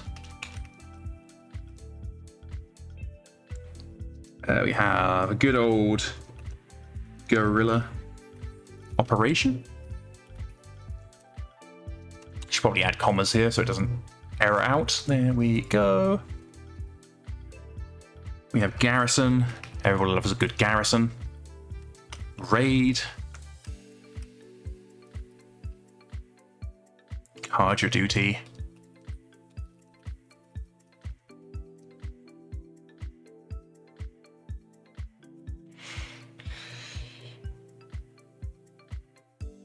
Oh, this is different. Okay, so you have standard expedition. We also just have expedition.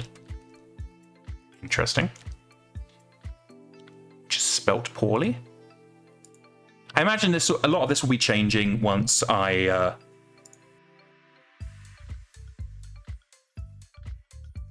get an idea of how it all comes together. We have a raid. We've already got raid.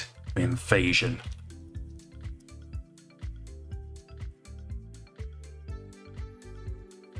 And that looks like it. I'm also going to add in, because I saw something in here that I really liked the look of. I'm just going to quickly jump to it. I could have swore I saw rules for tournaments and stuff. Let me just quickly flick around and see if I can find that.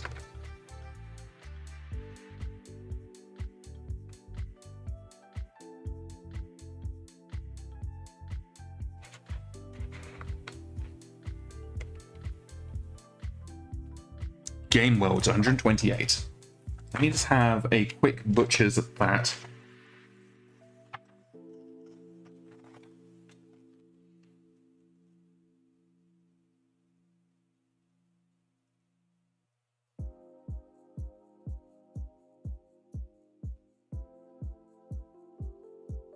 Give me 2 seconds.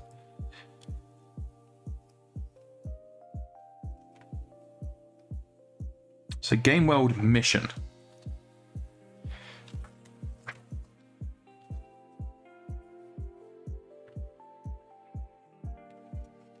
Okay, we also have acts of piracy.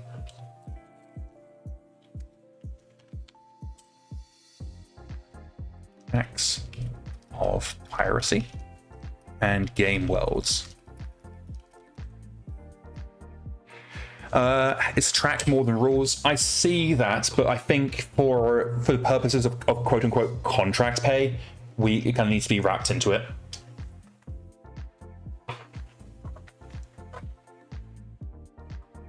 Okay, so that's going to give us a very, very basic outline of contract types. So let's go and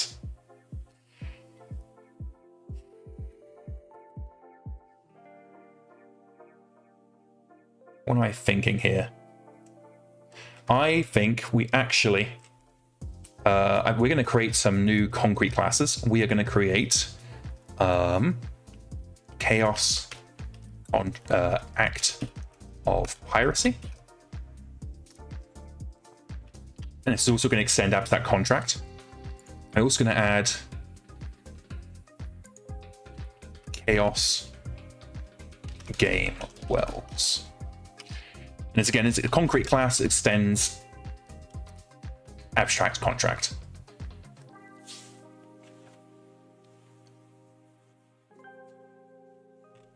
Oh, I got a new contract here. What's in here? Okay, we can actually just move all this down here.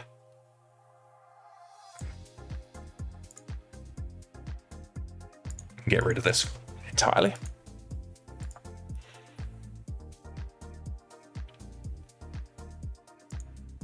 And enemy selection profile.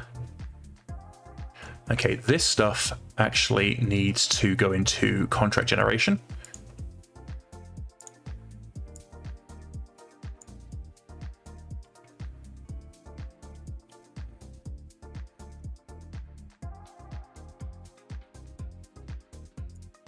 Or is that target finder? I think this is actually target finder, really.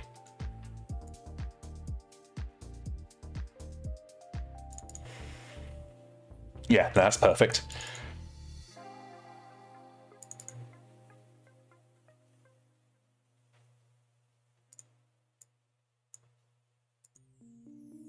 Okay, so we're going to want some legal statements before I forget them, because I always forget them. So let's go ahead and add our legal statements now. I'm going to need to add these to all of the new stuff that we've made. Oh, it's just doing that. Give me a second. There we go. Ooh. Checking we're passing the right one in. We are. Good, good. So the reason why we're creating new contract types specifically for acts of piracy and game worlds is we want those to be handled differently. There we go, that should be everything. Call this initial setup. Ciao. Make sure we're on the right branch. We are. Don't ever want to commit to the wrong branch. It's a pain in the ass. Okay.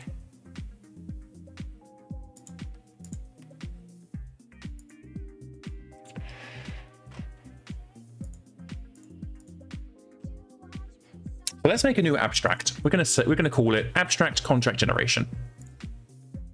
Abstract contract generation. And then we're going to create some contract generators. And these are going to be concrete classes that extend abstract contract generation. Now we're using abstract because it gives a common ancestor. So we could call at any time for an abstract contract generation, and it's then going to give us, we can then input whatever one we want.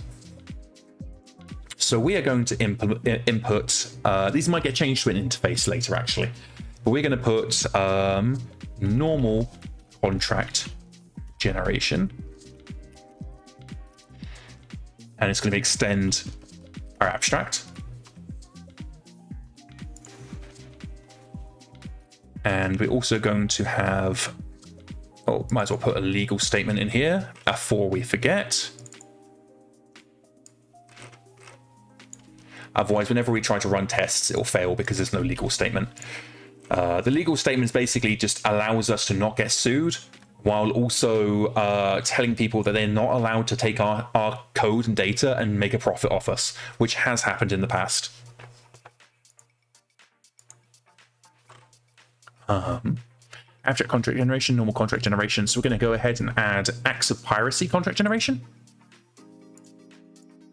Thank you so much for the subscription, Griffin2470, and for the follow, BattleTech. I'm glad you're both having a really good time. So let's go for acts of piracy contract generation. And we're also going to go for, oh, that's not quite the one I'm looking for. Yeah. Also want to have game worlds contract generation. This means that people can stop bothering me about adding game worlds. We're going to do it. I'm going to do it, gang. So that gives us our contract generation methods. So the pattern that we're going to follow is anything that's common to all three, we're going to include an abstract contract generation. And anything that's unique to Acts of Piracy, Game Worlds, or whatever will go into these concrete classes. So let's start off with normal contract generation. We're going to work in the concrete class, and then what we'll move common elements into abstract contract generation as it becomes, well, relevant.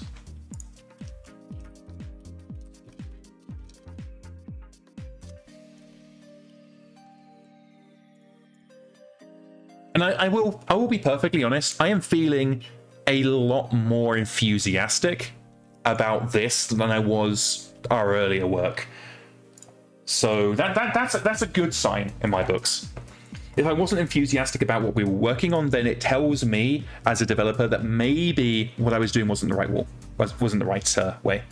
Secret Advance says the way the rules for Chaos Campaign worded is you have to recover your own mechs.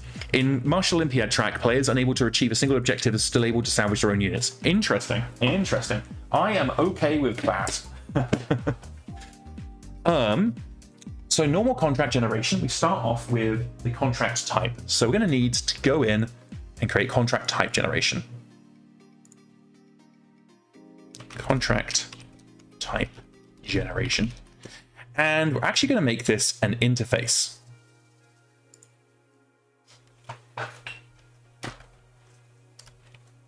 So an interface is essentially a template. Now, this might end up being a functional interface. I don't know. Maybe. But essentially all we're doing is we're just putting the table. We're making it an interface because it means that we can...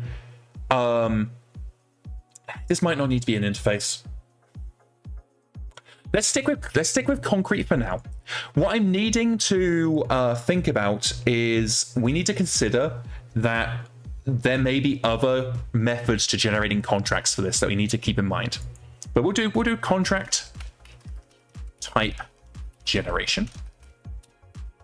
Psychotic, hey, glad you could join us. We are working on the new contract generation method based on Draconis Reach. Also, Psychotic, relevant to your interests. My wife tells me that the Ghost Pepper chips have arrived. They're currently in our mailbox.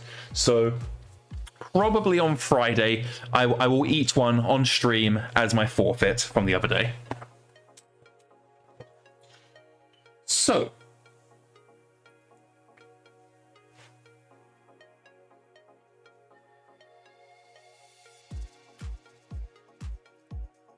we're gonna need to abridge this a little bit.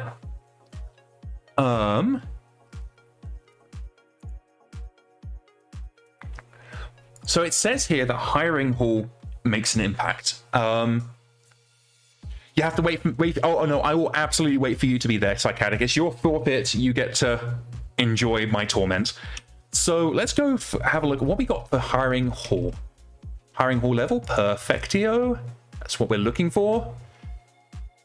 That's not what I wanted. Give me hiring hall level, please. Hiring hall level. You useless piece of shit. Grumble, grumble, grumble, grumble, grumble. Okay, so we've got none, questionable, minor, standard, and great. Okay.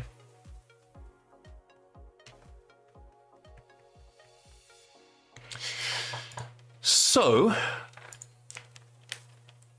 let's go ahead and add some modifiers. We are going to say that private final int contract generation modifier. And give me 2 seconds to remind myself how to format this, because I can never remember. Enome syntax, for some unknowable reason, just escapes me every time.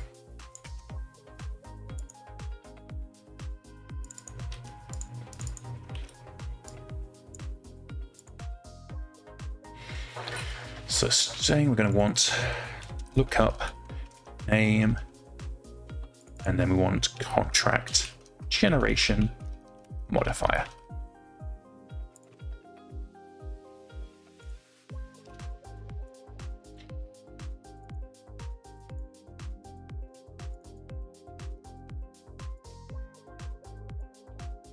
that up.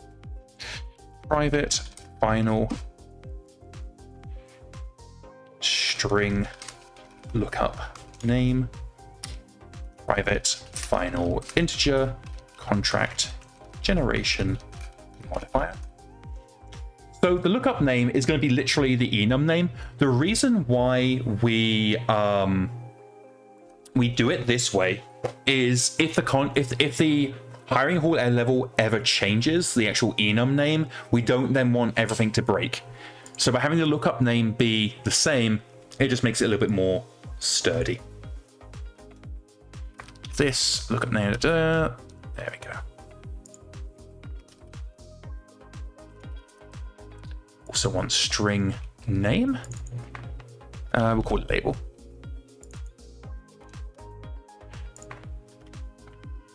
On contract type should have what I'm looking for. No, it won't. Emission status.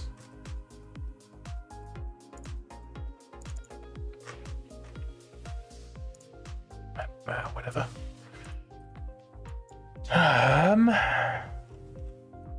Oh, enemy selection profile. There we are. Are you giving me what I want? No. Basically, there's a particular pattern that I always use. Generate name. And I was hoping I could avoid needing to... I could just copy paste, but apparently not.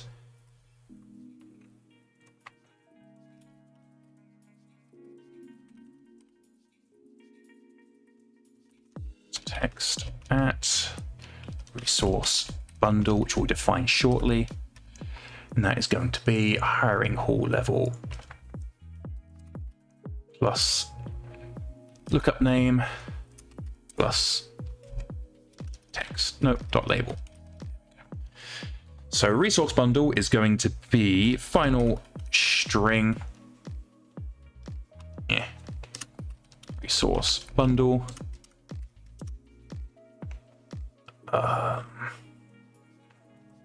MekHQ resources. I think this is it. I think that's the file address. Let's just quickly double checky Rooney. Yeah, that's the file address. Perfect. Perfect, perfect, perfect.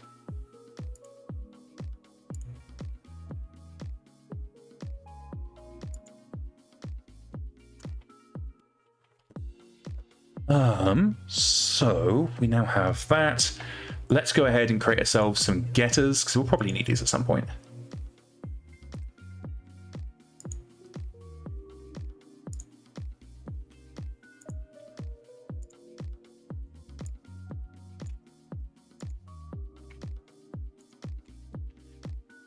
Alrighty.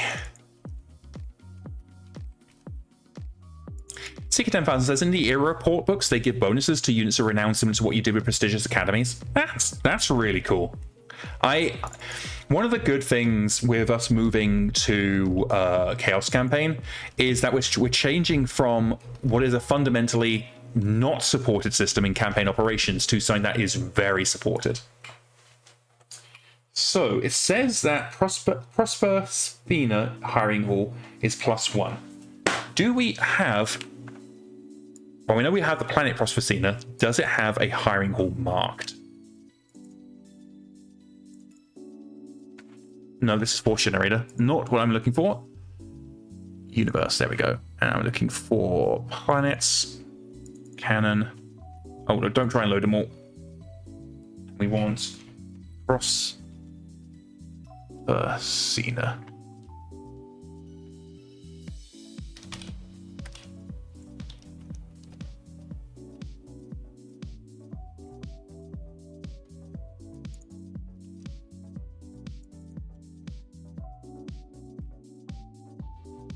Prospercina.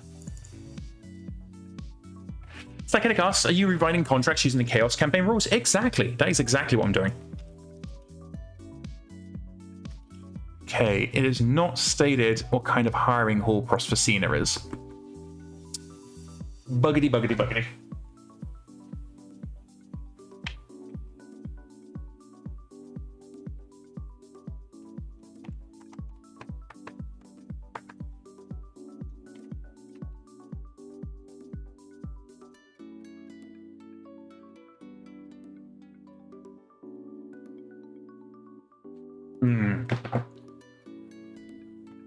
So, with Prospecina isn't a hiring hall in our current code, we should probably change that. What kind of hiring hall is Prospecina? What's the difference between Chaos Campaign and Campaign Operations? It's a completely different rule system. There are innumerable differences. Let's see. Hiring hall is page 69. Nice.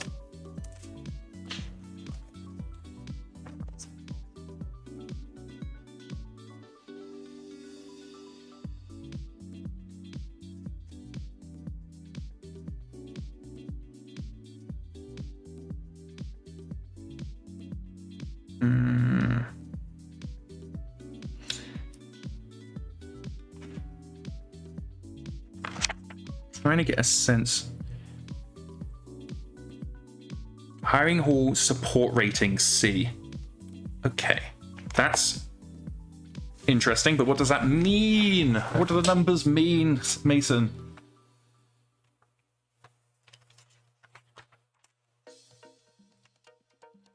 Oh, okay. A to B is 50%, C is... Okay. So C would be middle of the road, and then D and F is like fan fiddly-tastic. So... do they have the same role with a narrative situation? Actually, you don't roll at all. So if we assume that C is middle of the road, that would probably be a standard hiring hall. A, B, C, D, E, F. Okay.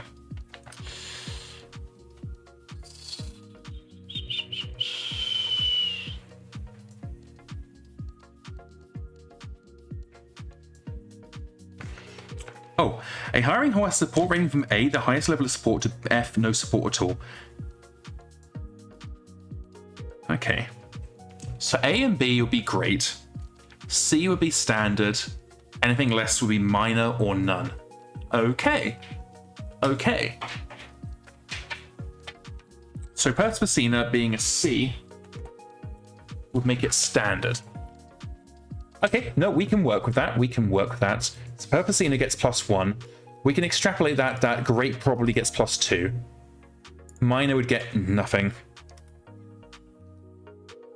And unquestionable would get -1.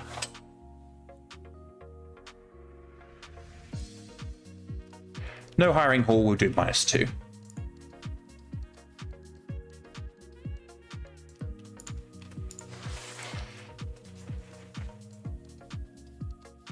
Oh, that'd be why it's giving me an error. There we go.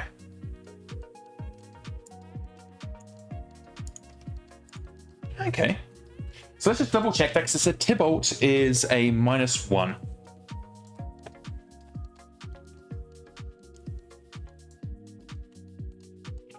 Tybalt is... okay, so Tybalt is C. And so is Prospicina.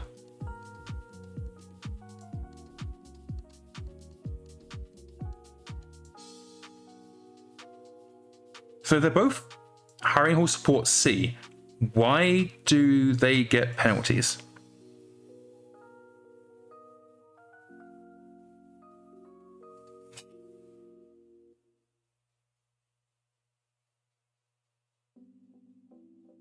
All right. What I'm going to do is we're actually going to separate hiring hall level from support level.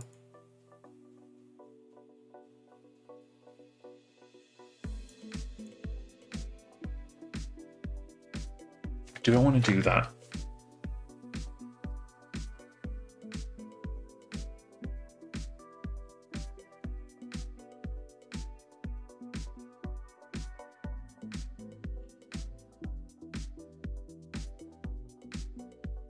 Support level is just how much cheaper maintenance is when at a hiring hall. Yes.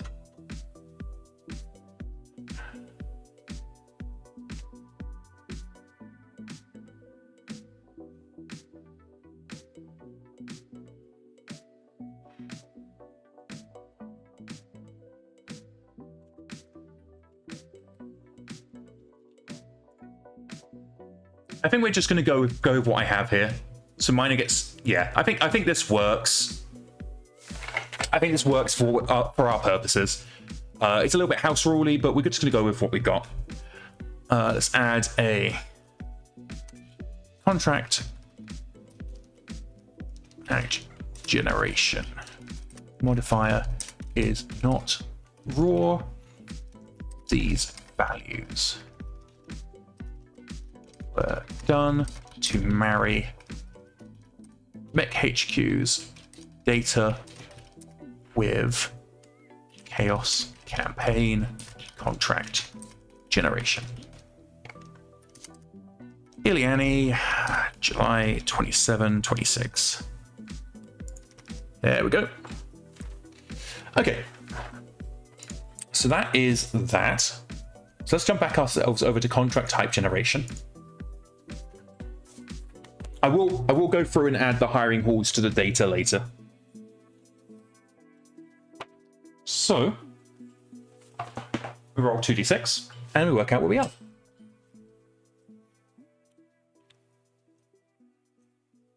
I feel like this could be a static class, really. So public static.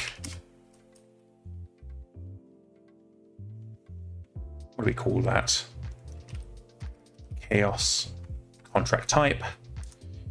Generate contract type. We're going to need to have hiring hall level. No, we don't need hiring hall level. We just need hiring hall level could help, actually. Hiring hall level.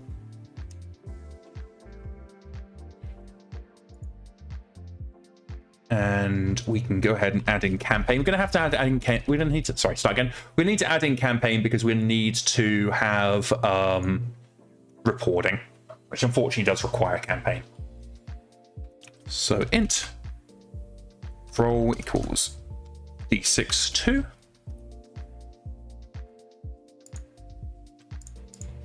and we're also going to need to come in with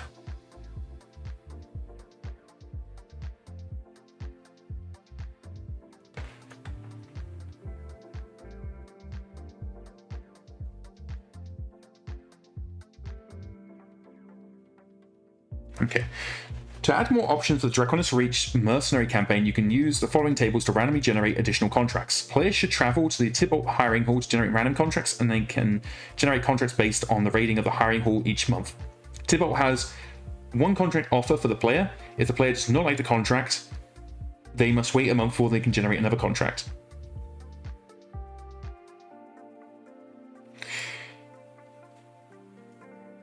The system is based on random rolls, but often has modifiers based on earlier results. So the contract must be generated in order, starting with the contract type, then employer, etc. There'll be 2d6 roll for each table, and after the first table, there'll be a list of modifiers to be rolled based on the early results. A civilian employer is more likely to rely on pay, while larger government is more likely to be able to offer support. With multiple players, these contracts will have an opposing contract that is generated alongside them. The opposing contract type is based on the initial contract type. It is opposing. Then most of the terms of the opposing contract are independently generated except the length of the contract that is typed. Okay.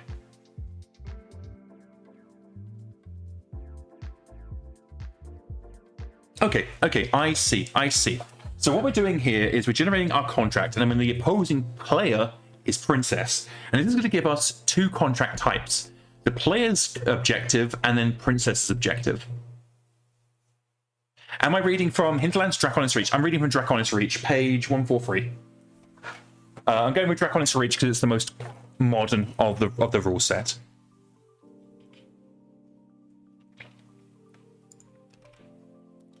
Private static generate player contract type.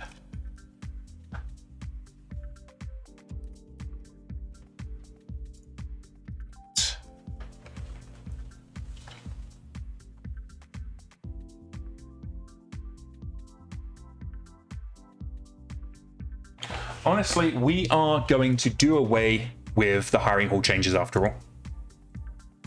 And when was Chaos Campaign introduced? Oh god, I have no idea. A while ago.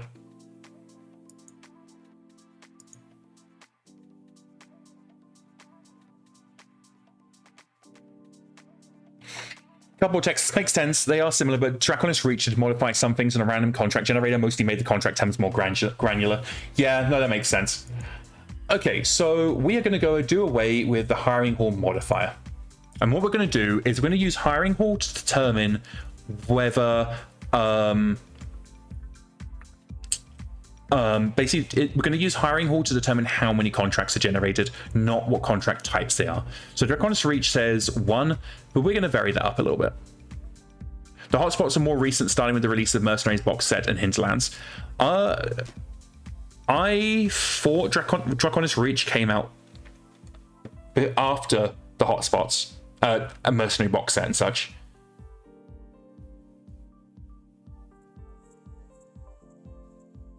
Draconis Reach is a new one. Okay, cool.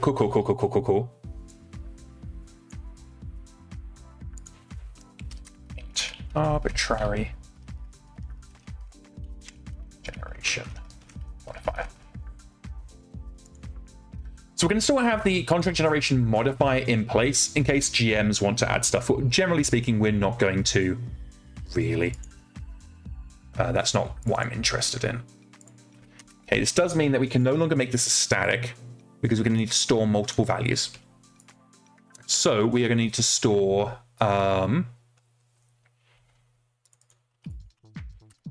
player contract type, and then we're going to need to do opposing contract type.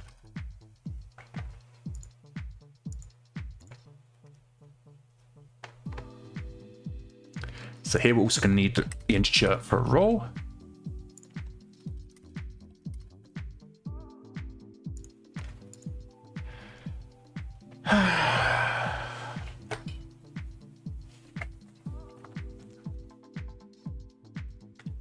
Okay, because we've got modifiers, we're going to need to have the result. We're going to need to clamp it.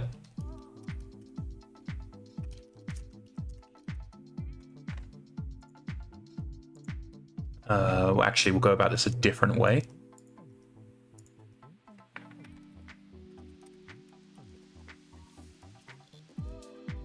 So clamp, oh god, that's not what I want. Clamp, all that does is just confine it to certain values.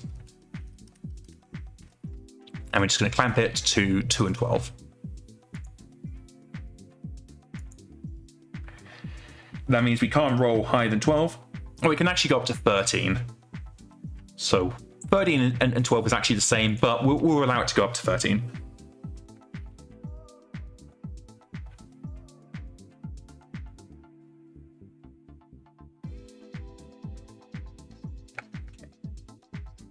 So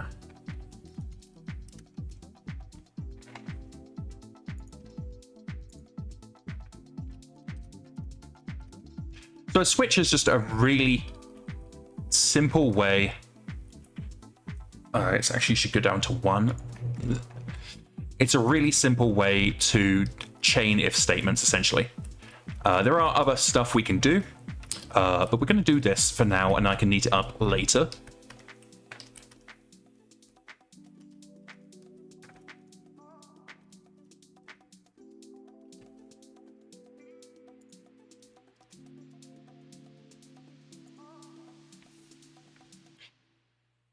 Okay, so contract types.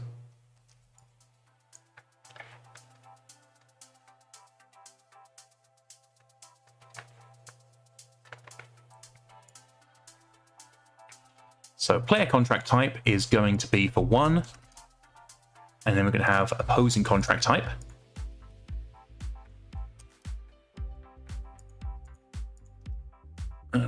Bugger off. I'm just going to stick in raid as a placeholder here. This is no longer a static.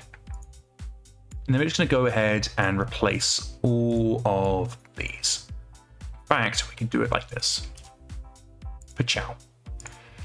And these green underlines are warnings. They're just saying, hey, these are the same values. You could merge them. We don't want to merge them.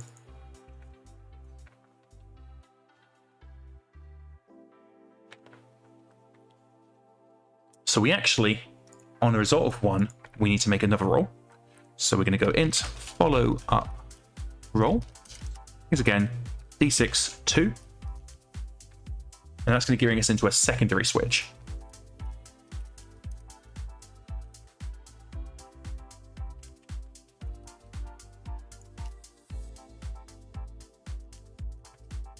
That's not what I wanted to do. Fumbling with my keyboard as always. Now this is going to look incredibly ugly, and I mean incredibly ugly, so we are going to be neatening this up later, but we're not going to bother neatening it up just yet. The goal here is to get the basic pattern set up and then go in and adjust it as necessary.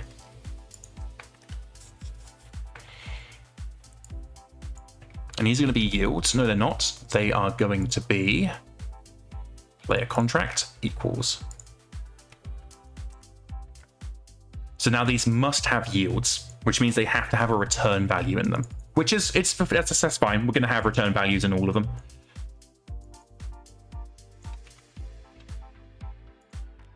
There we go.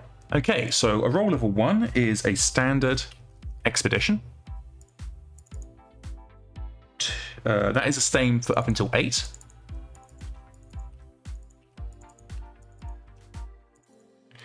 Then it is a pirate hunt. And that is true up until 11. And the 12 is a gorilla.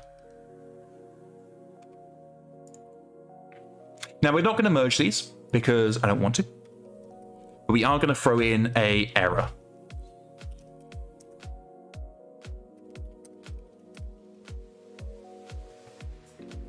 And that's just going to basically mean that in the event that we pass in a value that isn't 2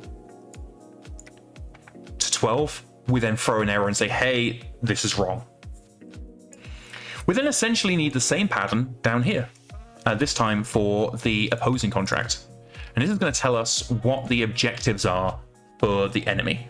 And this is going to be really, really interesting if we ever bring in, when we do bring in persistent deployment, because now suddenly the Op4 has an objective. And the Op4 objective is actually super easy. It's going to be garrison, or it's going to be raid. So garrison is all the way up to 8. And then raid is after. Ooh, not what I'm looking to do. Cocking that up. Again, we're not going to compress these just yet because it makes it easier for me to copy paste, basically.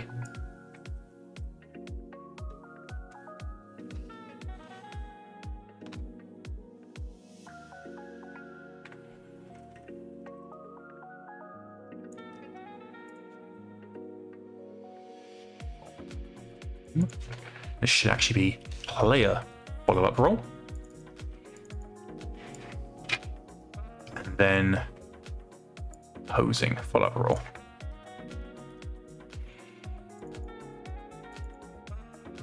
There we go. So again, we will make this neat. I'm repeating myself just because I want to make sure everybody understands this is going to look like absolute fucking shit, but that's okay. Sometimes, sometimes something has to look like shit before it looks good. So this is true up until 4.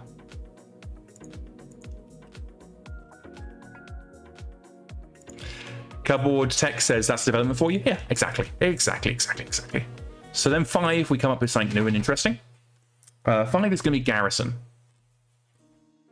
Where's 5? There we are.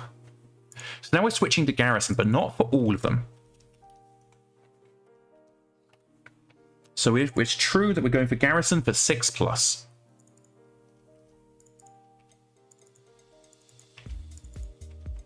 Otherwise, it is a cadre duty.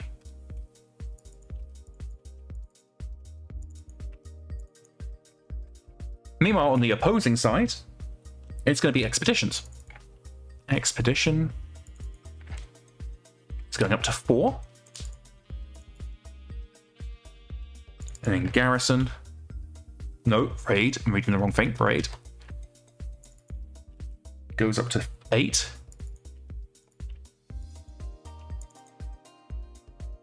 And invasion does the rest.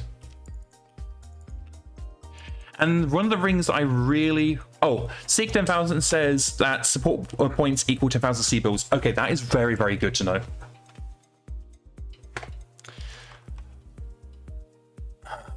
So next, how many times does this roll out? This pattern follows us up until 6, or rather including 6, really. And then on 7, we're going to get a new set of values. And that's going to be... Oh, for the player, it is just a raid.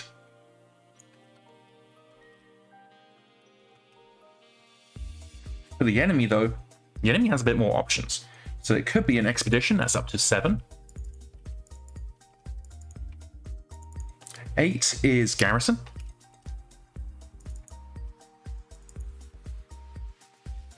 That's up to 10. Then 11 is raid. And lastly, invasion.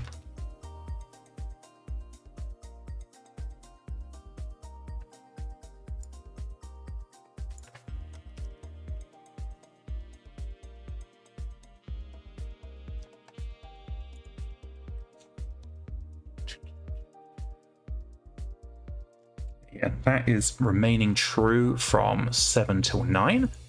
So a bit of the old copy pasta. There we go.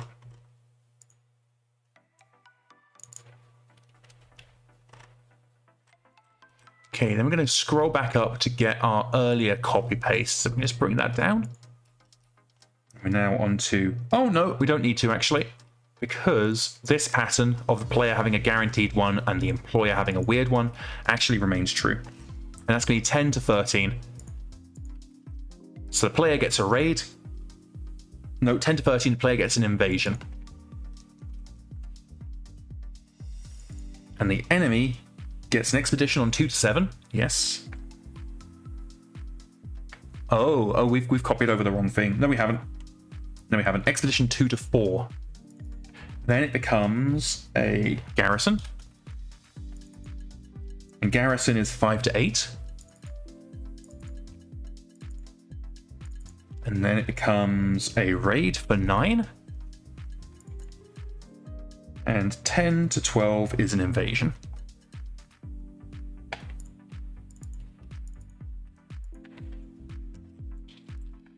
And this is, that should be a 9, not 8. Whoopsie doodles.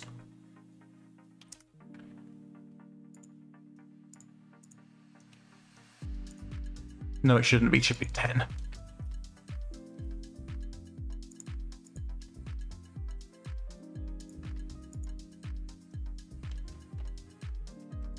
And actually, we should have... Oh, lordy, what am I doing here? Why are you throwing an error? This is 2 10s, that's why. Okay, so this should be 11. And this should be 12. And this should be 13. Let me just double check execution. Okay, so 10 is no longer correct. Now it is.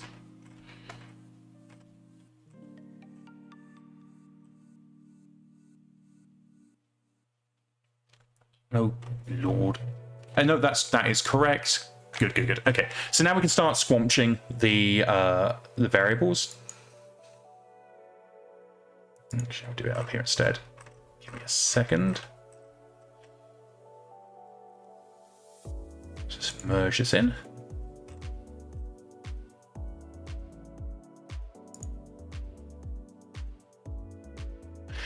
And this will actually allow me to more easily double check that we have in fact got the right values here.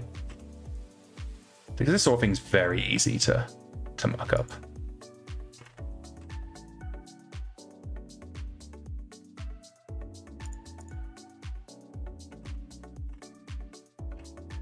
Yeah, I will double check for conversions from support points to C bills later.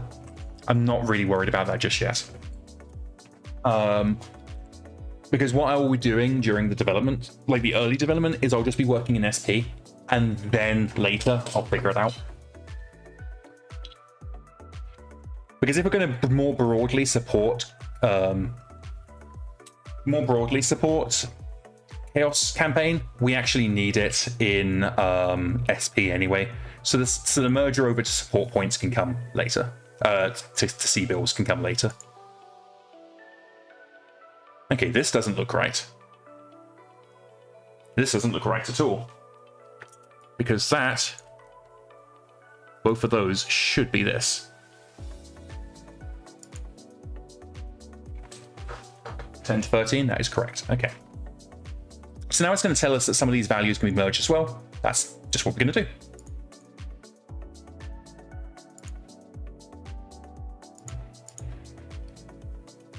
What I actually suspect, just on the topic of C bills or SP to C bills, I imagine there probably isn't a direct conversion anymore, because I get the impression that CTL is probably moving away from balancing things via C bills. I know there's a direct correlation between battle value and SP, but that's obviously a very different thing.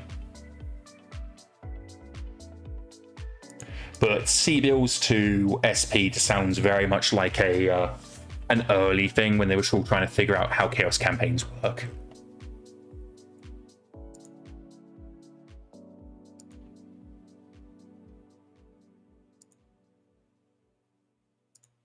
So once I've done squashing these down, I'll be double checking against the manual just to make sure that it is as it should be. I'll also need to double check the errata as well to make sure that none of this has been changed at any point. One of the good things with Chaos Campaign that Hammer's informed me is that there's a lot of questions and answers on the forums as well, where really for campaign operations, there are basically no answers to rules questions from the rules committee. And it makes it very, very hard to work with because there's so much ambiguity in campaign operations.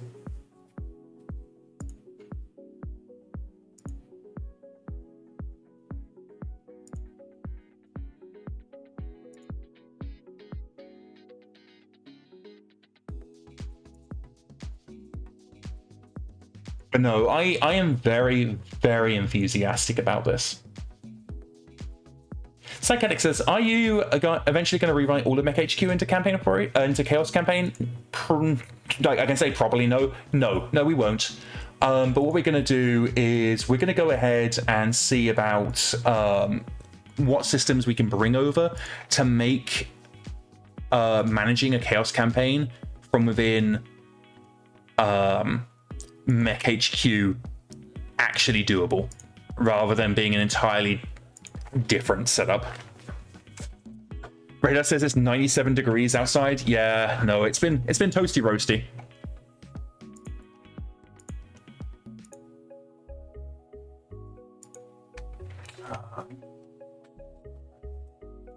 Generate expedition contracts.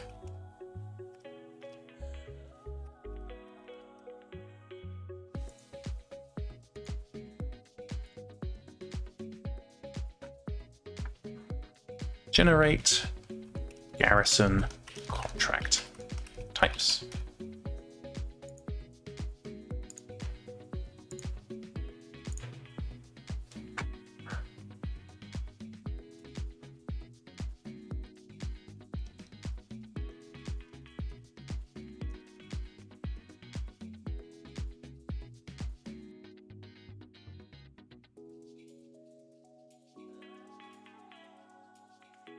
And lastly, let's get ourselves some evasion. Generate evasion contract types.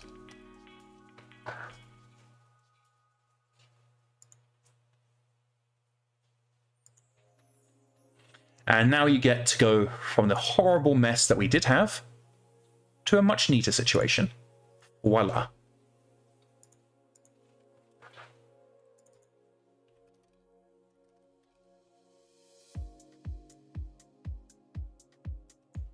We're not going to bother having the roll up there. We can just bring the roll in. There we go. So we'd start off by generating contract type.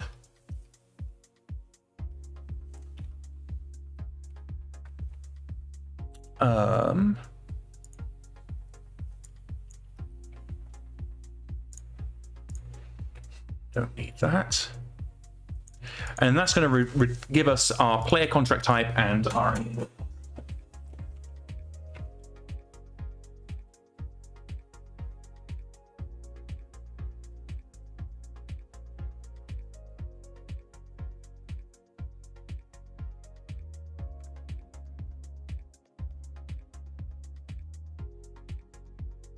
Okay, that is all good.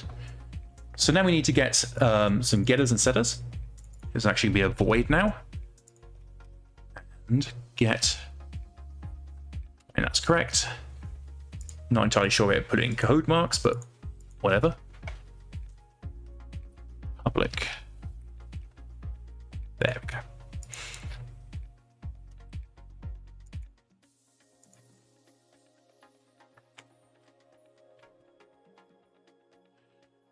So why are we getting errors? Because I have an extra curly. Okay, and we're getting some warnings. It's never used. It's never used. Campaign's never used. I'm going to drop campaign for this. Honestly, I don't think it's super important. The player's going to be very aware of what contract got generated, and the rest is just not being used. All good, good. Okay. So now if we go to normal contract generation, we can break ourselves into steps. So step 1 is going to be,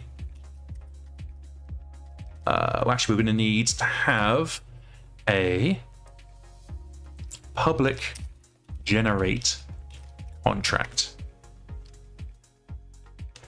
initial contract terms. And within that, we're going to need to have our contract terms modifier. We're then going to create ourselves a type generator equals a new contract type generation with our modifier applied.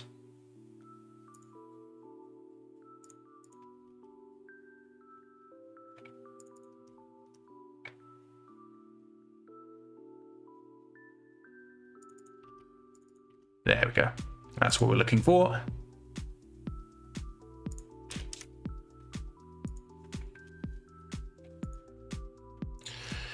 And we're going to want chaos contract type.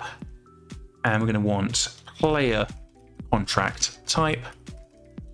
Also going to want the same, but opposing contract type.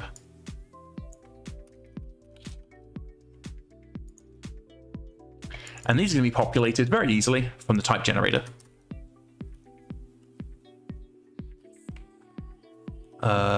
Did we make those? We did make those package private. So we actually want these to be private, and they will be final. We can't make them final because we're not assigning them within the constructor. We can at least make them private. There we go.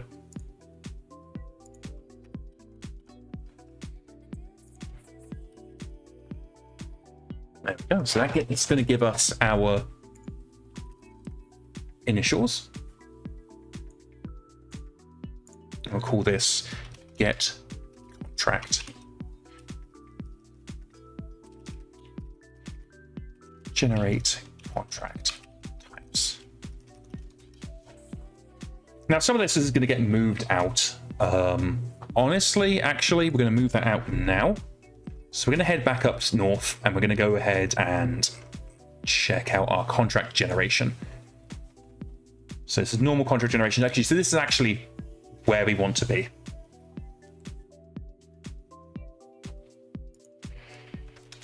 So our next step, step 1, contract types. So what's next? Step 2 is going to be employer. Step 2, employer. And this we're going to go ahead and create a new, we're going to say employer type generation. And this is going to be very, very similar to contract type generation, but it's going to be a bit simpler, I think, honestly.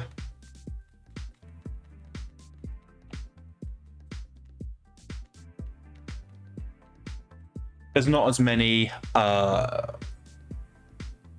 stuffs into this, but we're still going to make it a class. But we will need a.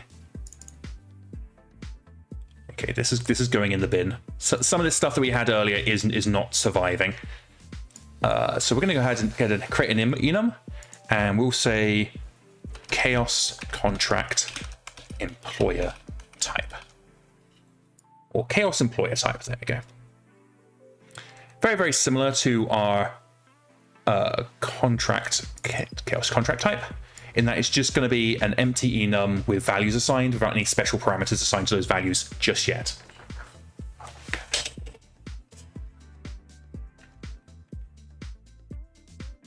Okay, and first up is going to be civilian. Now, we do have separations within that. So we have rebels. We have militia. Because I want to have this to be very much, I want it really to be nuanced. Corporation.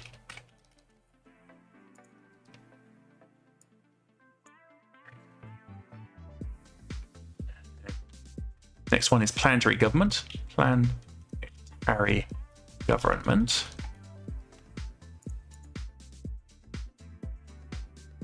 And we have mercenary subcontract.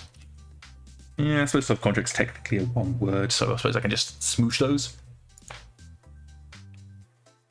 Oh, corporation's owner. So it is. So it is. Business group. Spelled poorly. So mercenary subcontract. Corporation. See, I would have known if I just looked one line lower. House government. The sovereign government that includes this system. Okay. So we're actually going to change house government to system owner.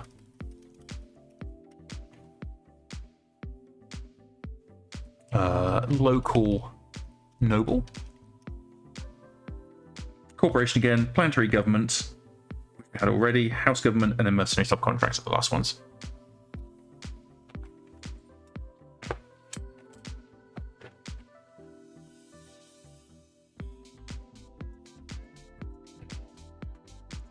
Okay, so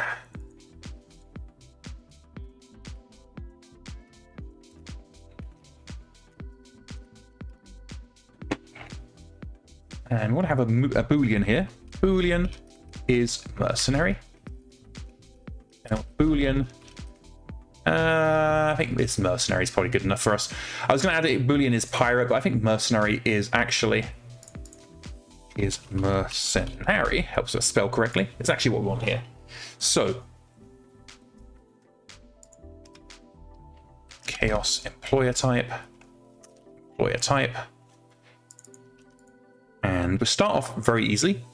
If we're not a mercenary, we're just going to go ahead and assign employer type to system owner.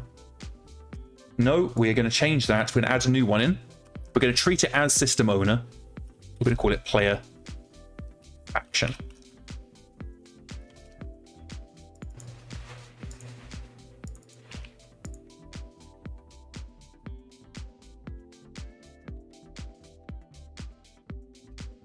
BattleTech says, I wonder if there is a distinction between House Government 6 and House Government 7. Is that the role of 6 as the specific owner of the system, while 7 might be external house? No, I think it's... I personally don't think there's a difference. I think it's as is. So this is going to give us our early exit. I'm going to want to have our role, which is going to be D6 2. And we're going to have a switch. Switch, roll.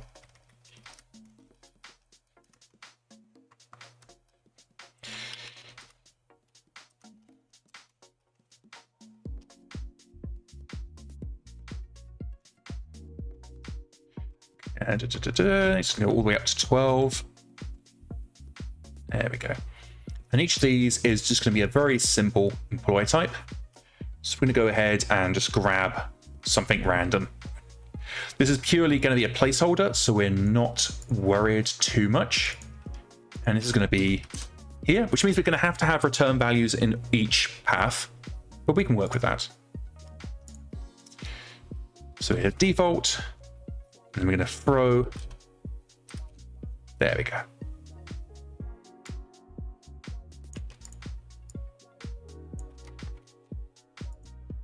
And there we have it. Okay, so now we can actually start going through here. Now, 2 is the planetary government of this specific system. Okay, interesting, Chris, interesting.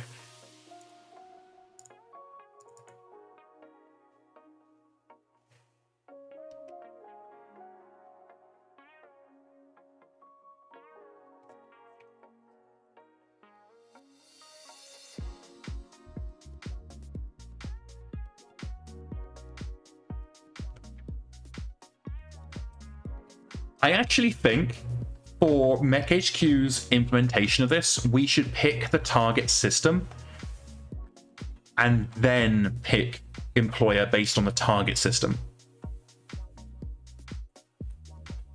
Because otherwise, what's going to happen is you're going to be constantly... No, how does that make sense? I don't know if it does.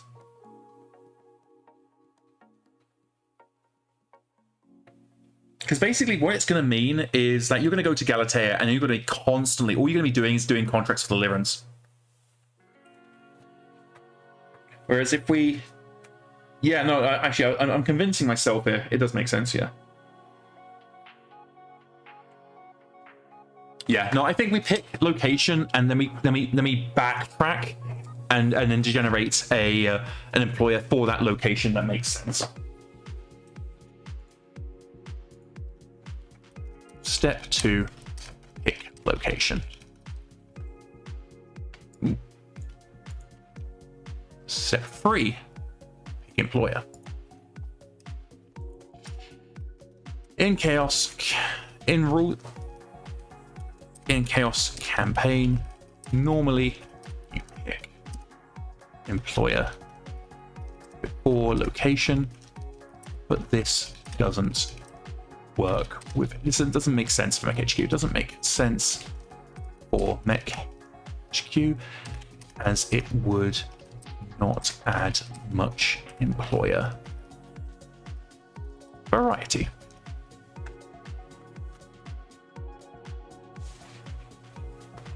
Okie dokie. So we'll come back to pick a location. We're gonna continue with the stuff because picking a location is actually incredibly complicated because of some changes I made previously to give us better location picking. But I can work within that. That's not a huge problem. So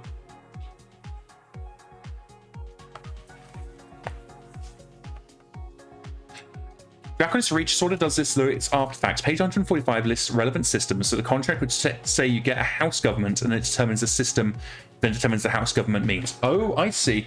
I see.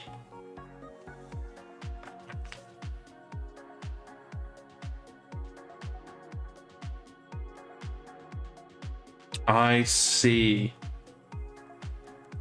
Okay.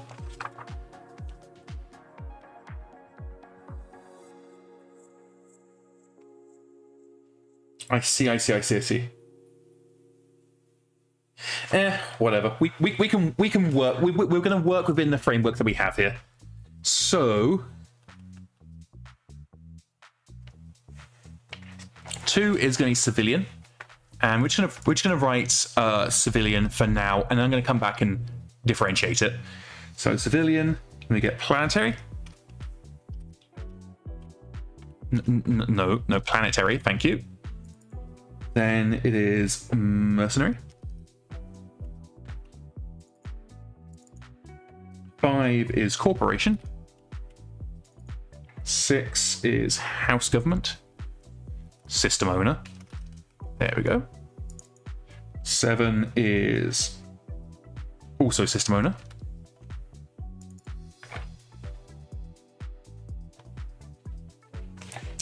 You know what?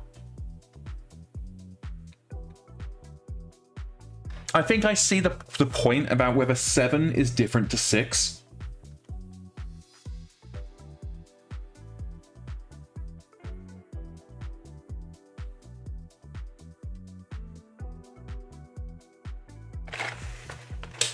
I do think it actually does make a map that does.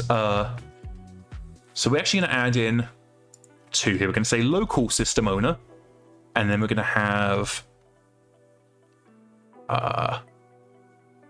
target system owner, and we'll have current system owner. There we go, current system owner. So 6 is current system owner, and then 7 is target system owner. We'll work it that way. 8 is local noble. 9 is corporation. 10 is planetary government. 11 is target system owner. And then 12 is Merc subcontract again. So now we need to come in and we need to specify what kind of civilian employer it is. So for this, we're just going to roll a random int follow on roll. Actually, we'll just make it a d6. D6 1. Switch. Follow on roll.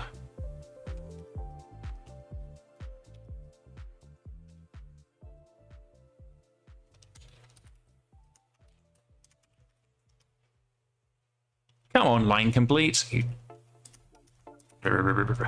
Oh, this should probably be yield. There we go.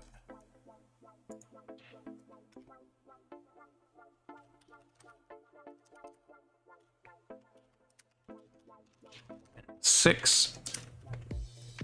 And then we also need to have our error message.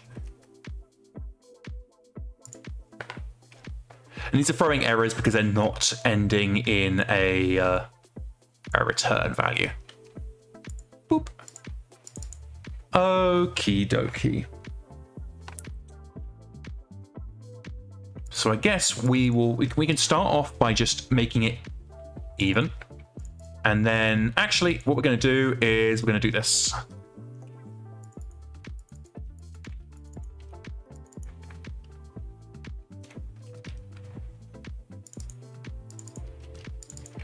There we go. So on a roll of 1, it's going to be rebels, so that the entire inner sphere isn't constantly rebelling. Otherwise, it's going to be you're going to contract by the local militia. Otherwise, it'll just be a business group. I think that works. Basically.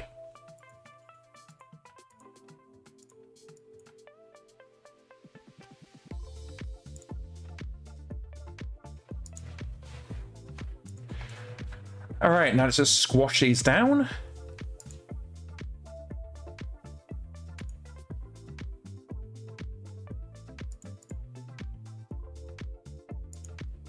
And there we go. So now we get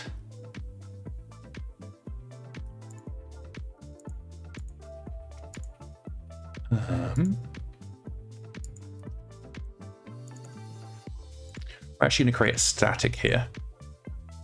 So we're going to say private static final non-mercenary employer.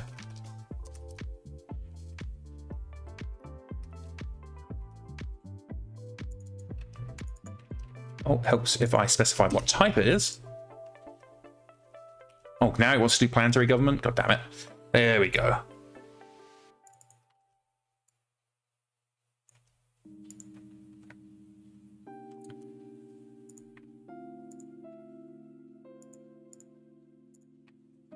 It's mercenary employer.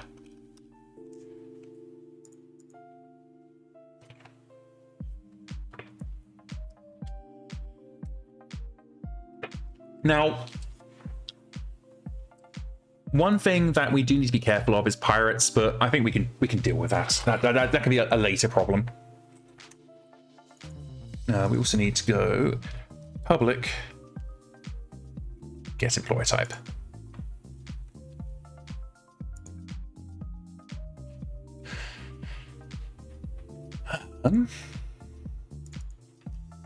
So I guess we need to now specify employer type. Employer type.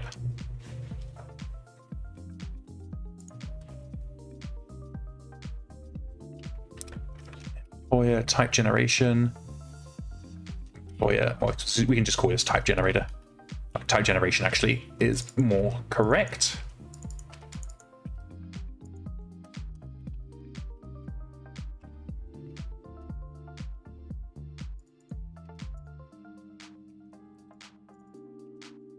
It's just going to be type generation get employer type. Again, I forgot to. Actually, I've done this here too. Is actually we need to make these private. Private, not final, unfortunately. We can certainly make them private.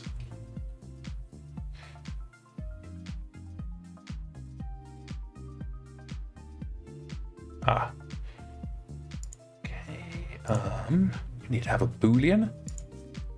Boolean is mercenary.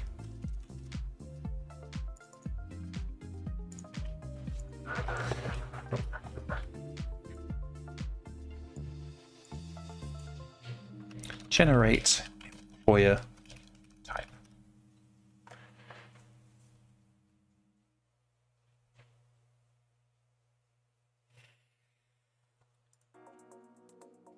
Okay, that is all good and dandy. There is one thing we need to do, and that is fallbacks. So we actually need to come in here and do some stuff.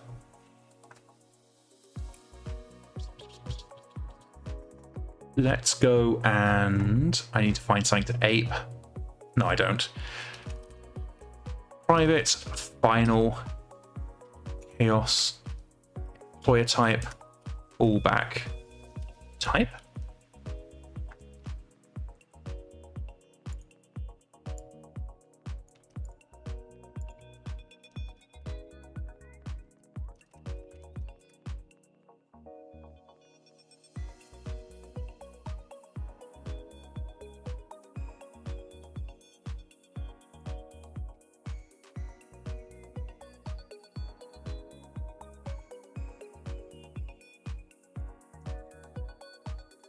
Okay. So what we're going to do now is we're going to try and create an unbroken chain.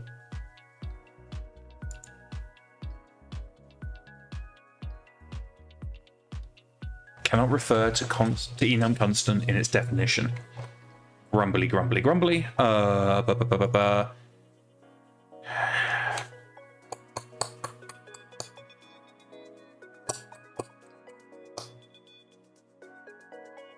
Okay. We can work it this way.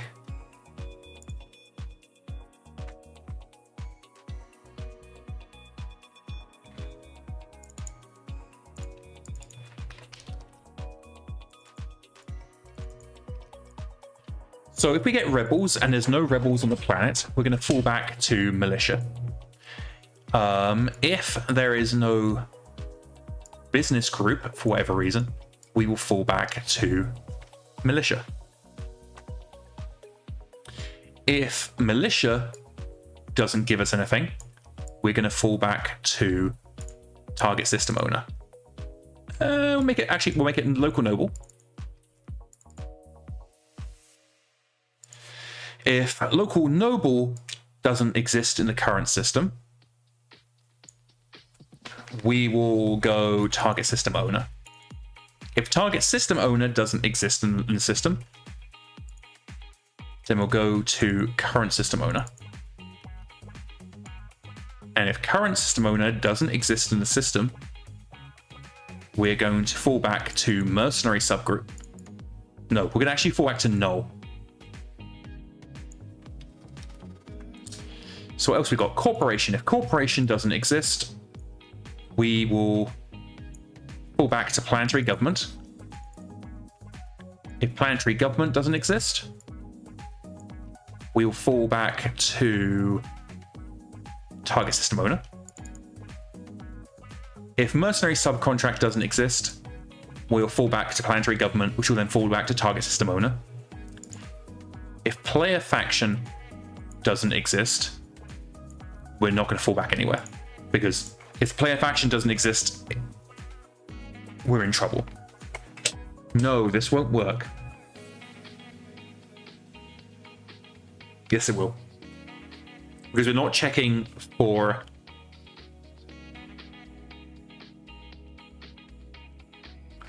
Yeah, if current system owner doesn't exist, we're going to go target system owner. Now we're creating an infinite loop. No, this works.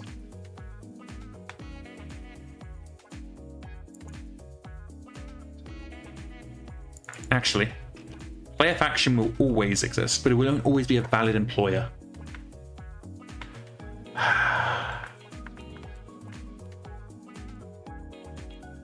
What if we just keep re-rolling employers until we get one that's valid in the location instead? No, because that's really, really bad. Fallback system is a lot more cleaner.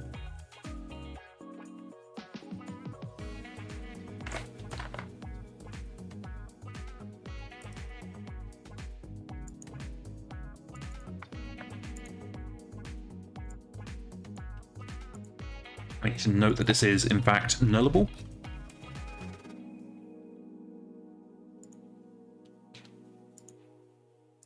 Go.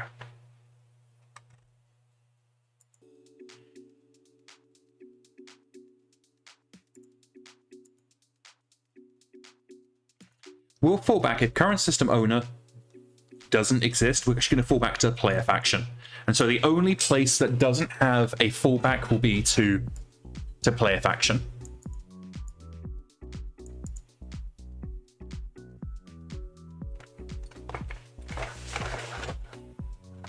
That should work. Might end up with some weird results, but that should work. Okay, so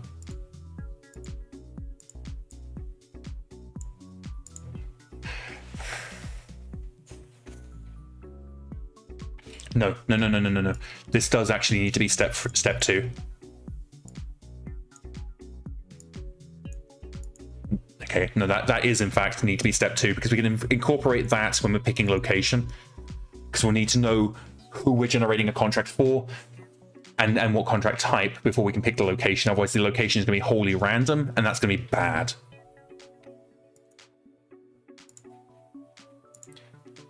Okay, so we have step 3A, which is jumps. Well, actually we can do that within contract location generation.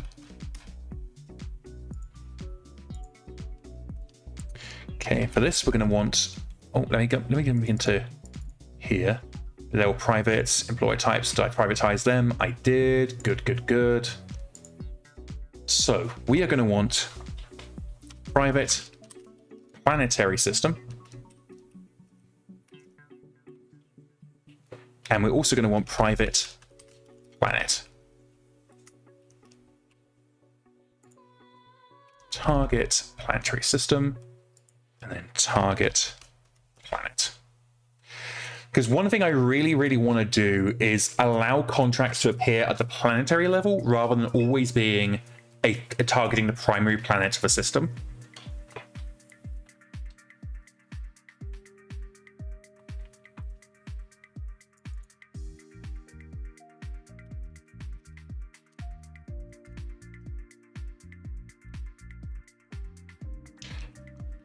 We will need to know employer type.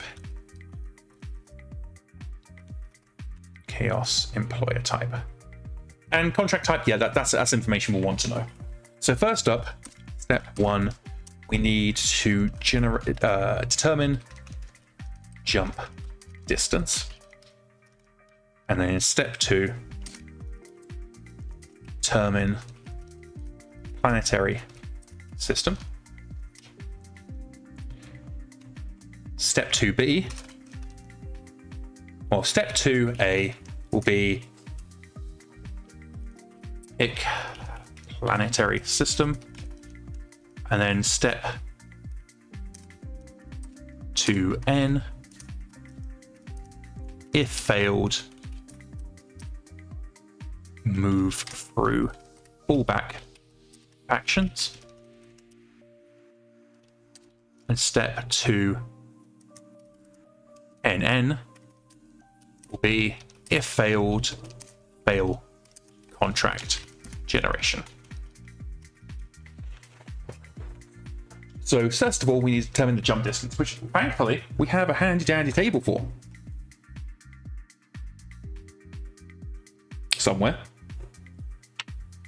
Ah, here we are.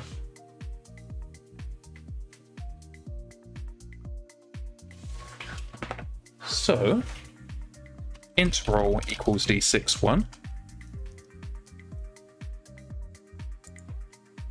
then we go into a switch. So, int jump distance equals switch roll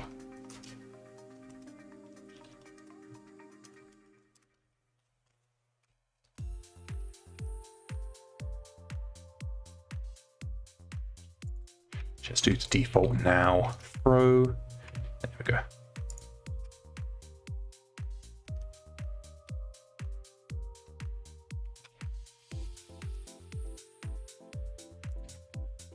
Okay, 1 jump, 2 jumps, 3 jumps, and then it looks like 4 jumps.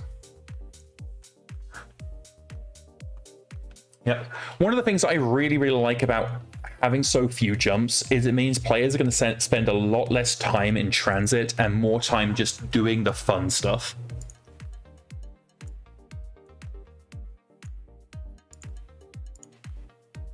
Get jump distance.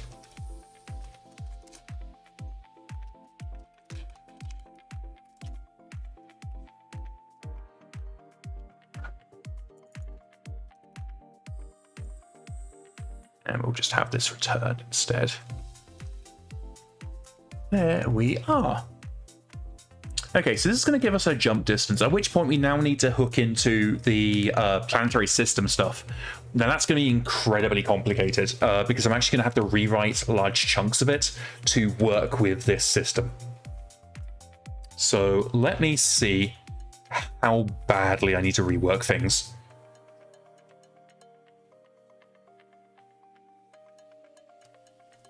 Random faction generator. Now, if I go to the campaign level, is there a random faction generator at the campaign level? I don't know. We're going to find out.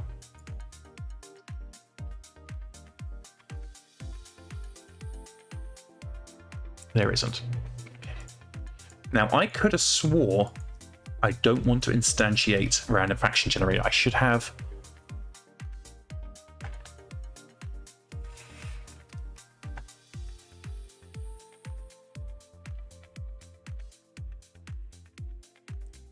We get our random faction generator, and then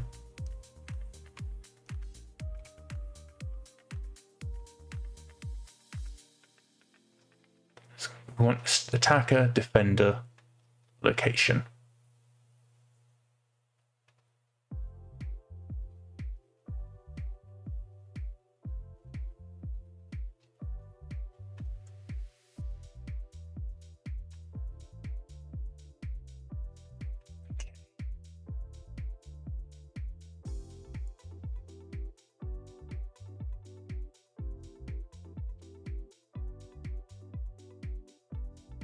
So how it currently works is you get your random employer, then you get your random enemy, and then you fetch the random enemy.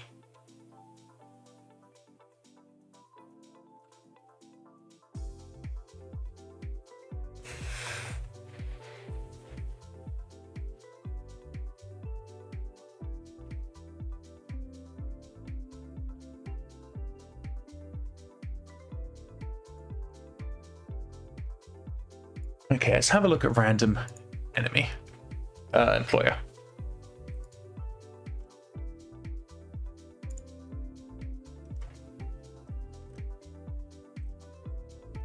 So we need to go global employer table type.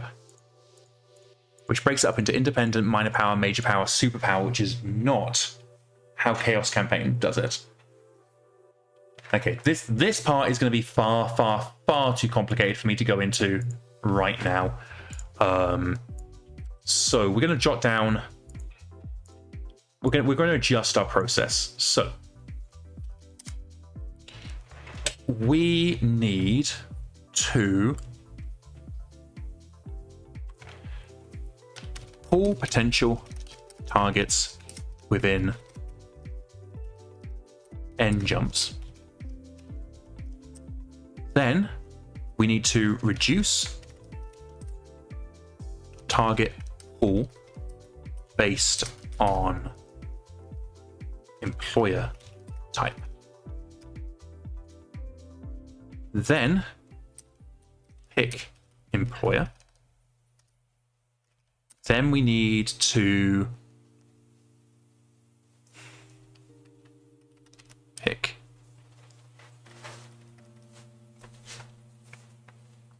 no, we don't pick employer here. Or do we? All potential targets within end jumps. Okay, that's going to give us our potential target systems.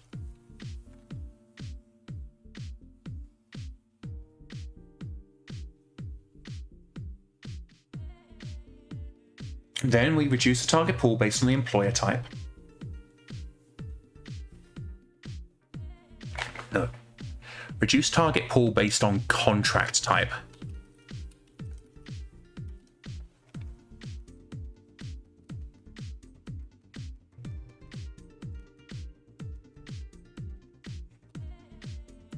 All potential targets within end jumps. And it's going to give us all the potential target systems.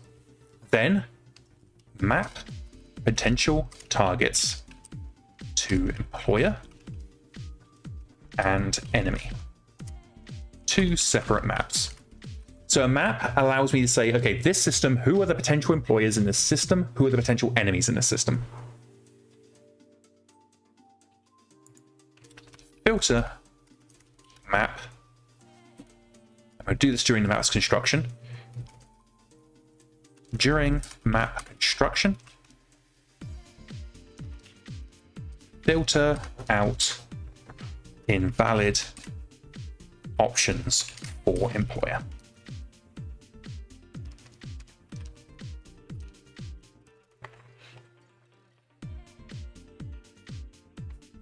Then we want to go ahead and pick target system based on contract type. Then pick enemy based on target system. Will that work? Yes. Will that create believable results? No.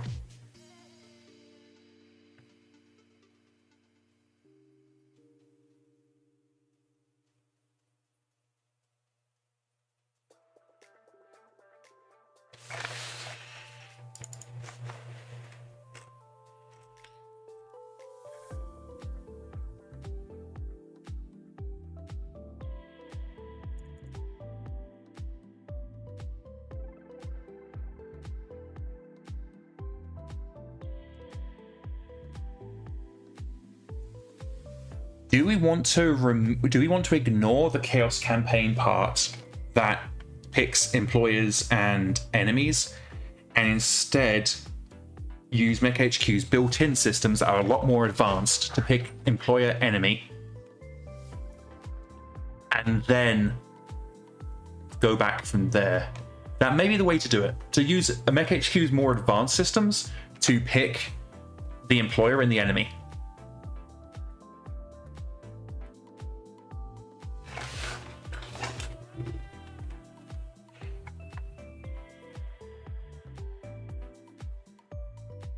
Okay.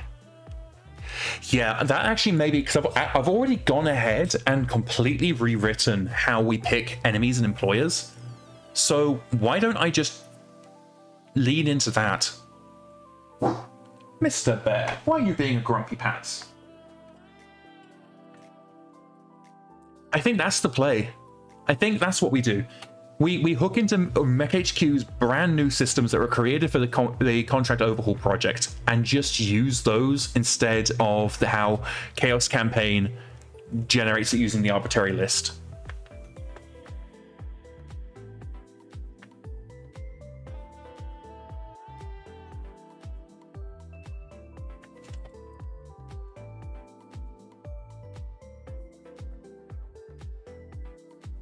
Sorry to derail you for a second. It's parts and acquisitions, right? In context to what? I'm sorry. My brain's been well and truly on this. What's the context, Radar?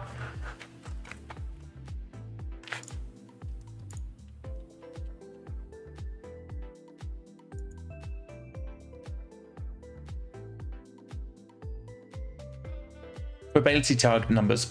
Maybe. I believe so.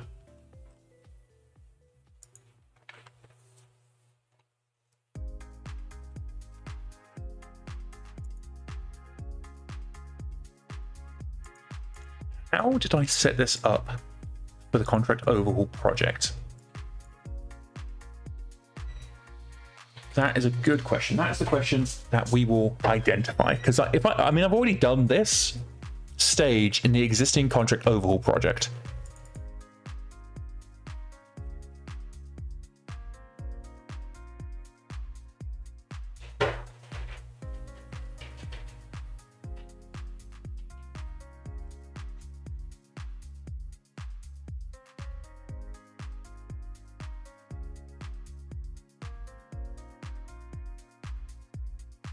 Yeah, okay. That's what we're going to do. We're going to hook into the existing systems. So that does require us to take a few steps back and re-review some of the stuff that we've done already. Because contract types, this at least is static. So this is largely uninfluenced by employer.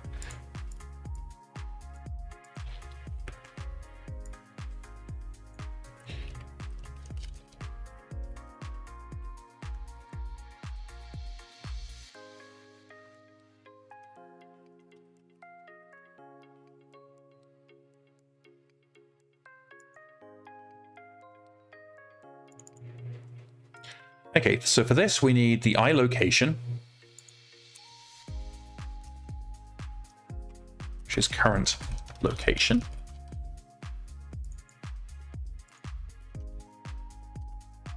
And we need to know the current date. Date. Today.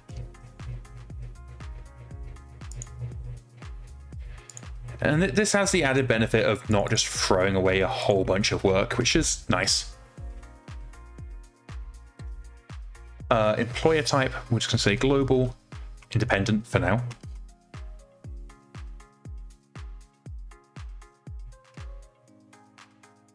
And then his mercenary campaign is easy enough.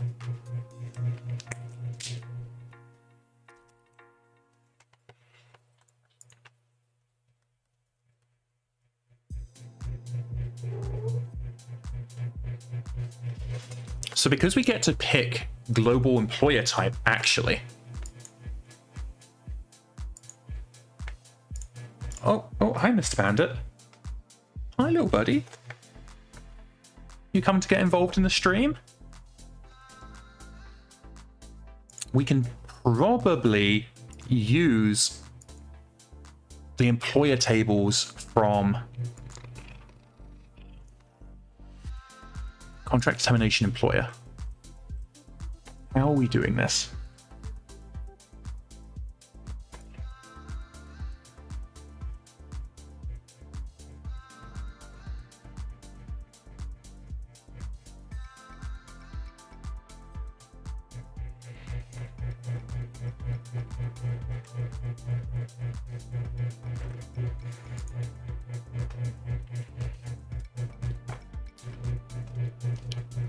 Interesting.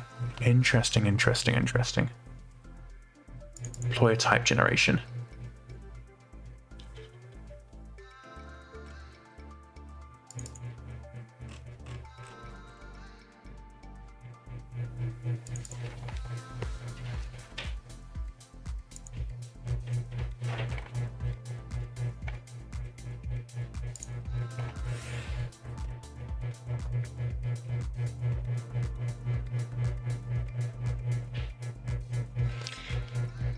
Yeah, I think what we're going to want to do is bring over some of the stuff from the earlier project.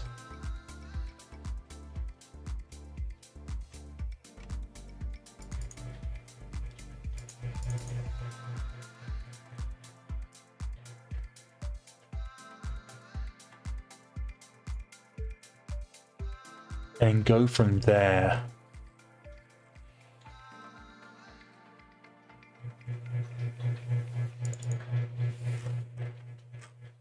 Because this is basically giving us everything that we actually want for this stage. And then once we get the employer and everything out of the way, then we can move on to the stuff that is very strictly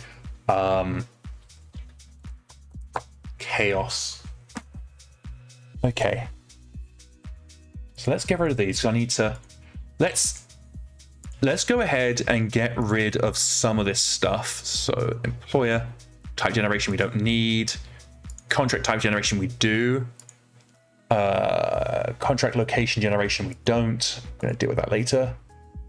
And chaos employer type, we no longer need that.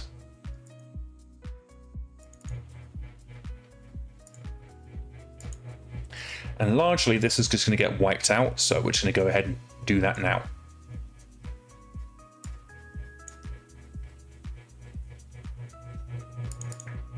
Oh, we don't want to wipe out contract type generation. That's a bit overzealous on my part. Because type generation actually is good, and that's what we want.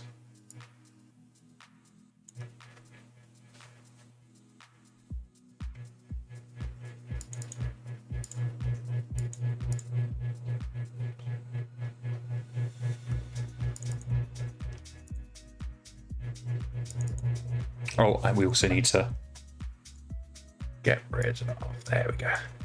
Okay.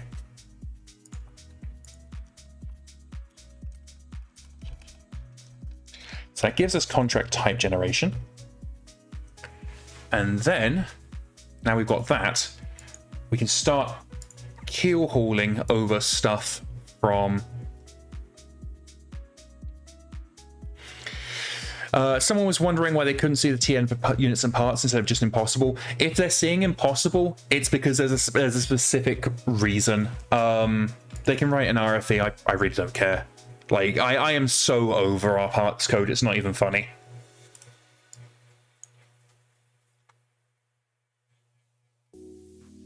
Like, if they're seeing impossible, it's maybe extinct or... I don't know, it could be any number of things. If you hover over impossible, it should say why it's impossible. Okay, don't care about base payment modifier. Don't care about negotiations, hiring hall level. We do care about independent employer. We don't care about that. Don't care about contract type.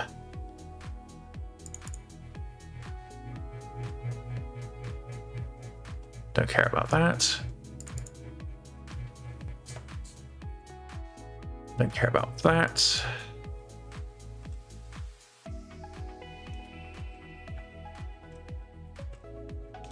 Do care about this. And this.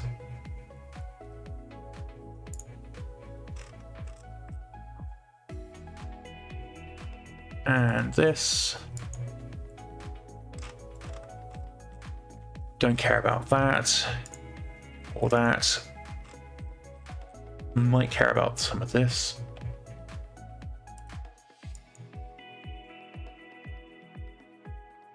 Employer faction selection. Yeah, we do care about that. Not that. Not that.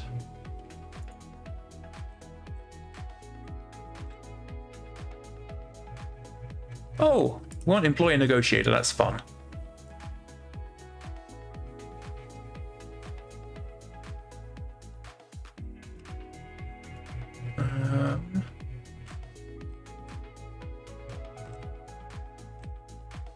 Yeah, we'll grab these, I suspect.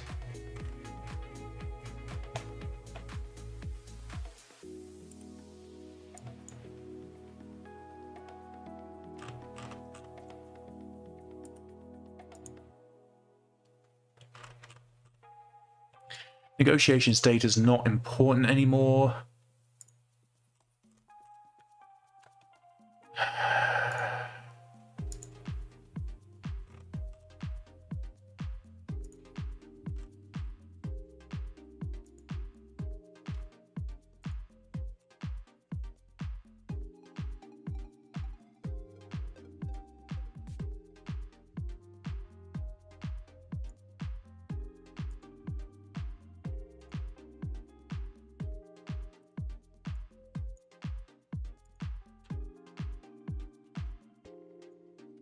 These we probably want. So the next step, once we've moved across all of these from our old project, we are going to need to go to and specifically see what options within that we want.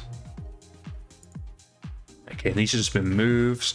Connections level has a massive modifiers, but not too worried about that. Hiring hall level, don't care about that anymore. Faction hints, that's fine, whatever. Faction standing utilities is using command circuit. Oh, we want that. Any changes to random faction generate we absolutely want. Same for jump path and faction hints. And then the rest is tests that I can deal with later. Okay, now let's see just how much this is blown to pieces.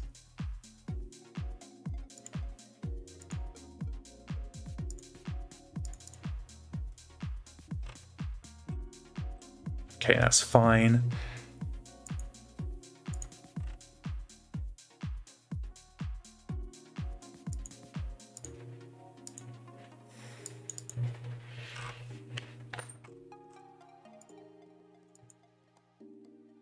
Okay, what are we missing here?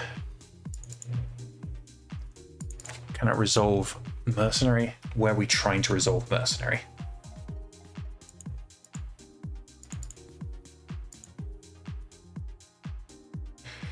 Okay, campaign type for contract determination. Hey Hannah, thanks for dropping in. I'll catch you later.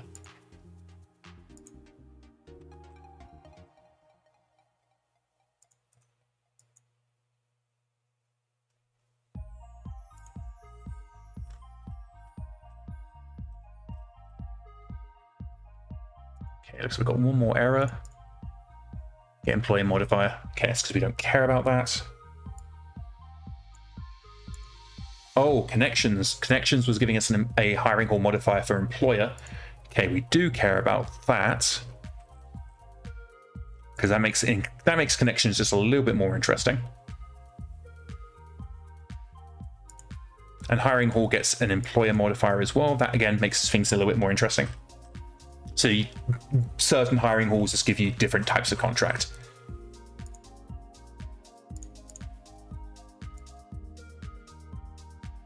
So what we're doing here is predominantly just looking for errors. Mission location profile.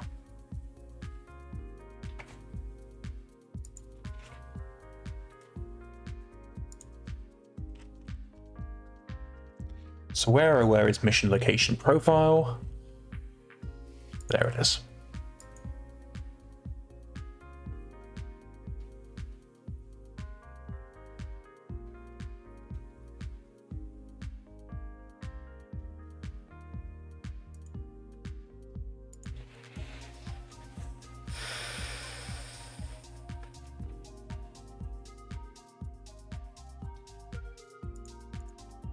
Okay, some of this is just imports being weird.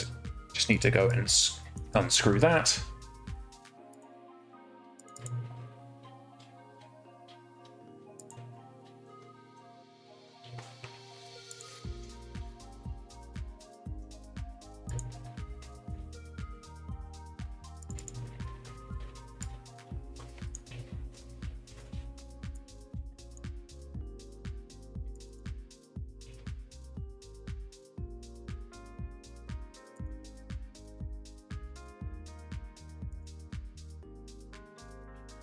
So why don't you allow this? What's going wrong here?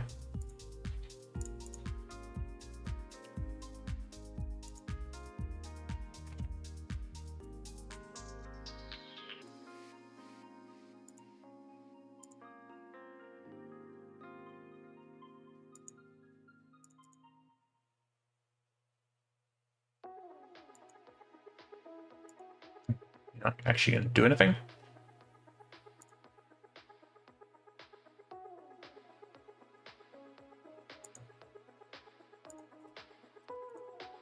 I do not get why this isn't doing what it should. Oh, it is now. Hooray! Okay, so we need to come in and undo all of these. There we go. So what this does is this is actually super cool. This essentially says for each contract type, it's going to pick different system targets. And it's just a really, it took a lot of work to do, and I'm really happy with how it works.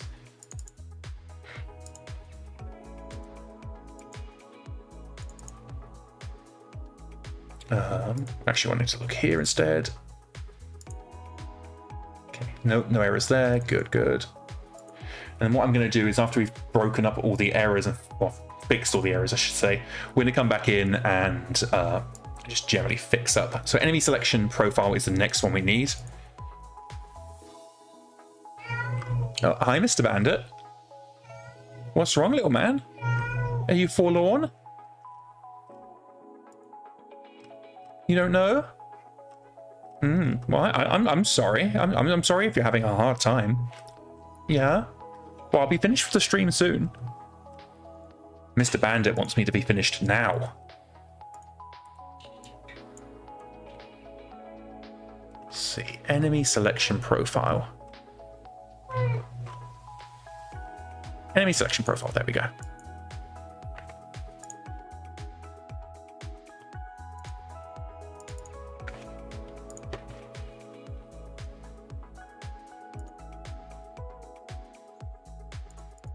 Oh, hi, little man.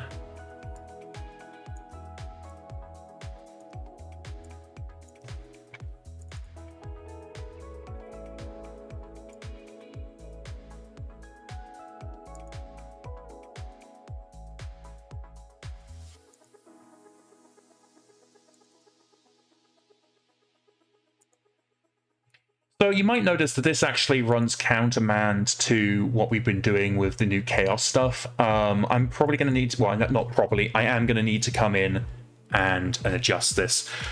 Potentially, we may use the contract type generation from our old work. Just because I think that actually gives us more interesting results, if I'm being perfectly honest. So we'll probably go with that. Mr. Bandit's now currently pushing a box around. So I might go with that, but then we need to consider what the opposing contract types are. But I can homebrew that up very easily. Very easily.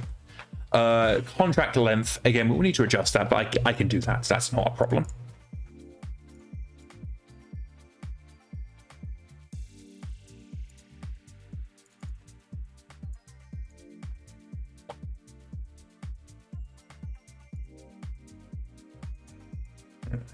I will not be sad to see the end of abstract contract market and all of the various problems it's caused.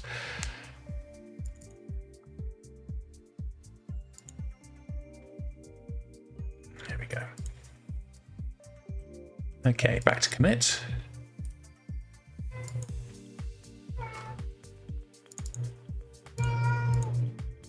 Oh, lots of errors here. A lot of these errors are because the location's changed, and I'll need to go in and remove it, but that's okay. So this one actually, Contract Generation Manager, I'm not too worried about this being kind of broken, so I'm going to ignore that for now.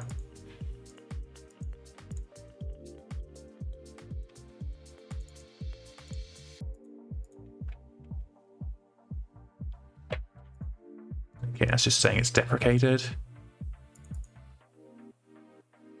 Not entirely sure why it's deprecated, actually.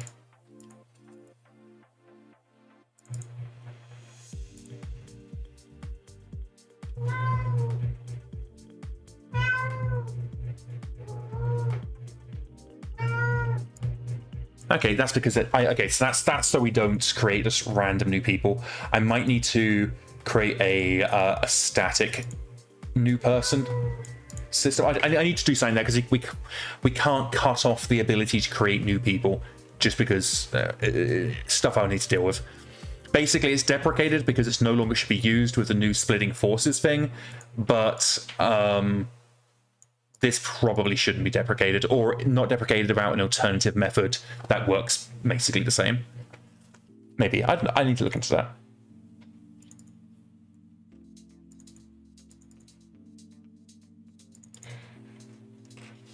Okay. So a lot of this we're gonna copy over to our new stuff.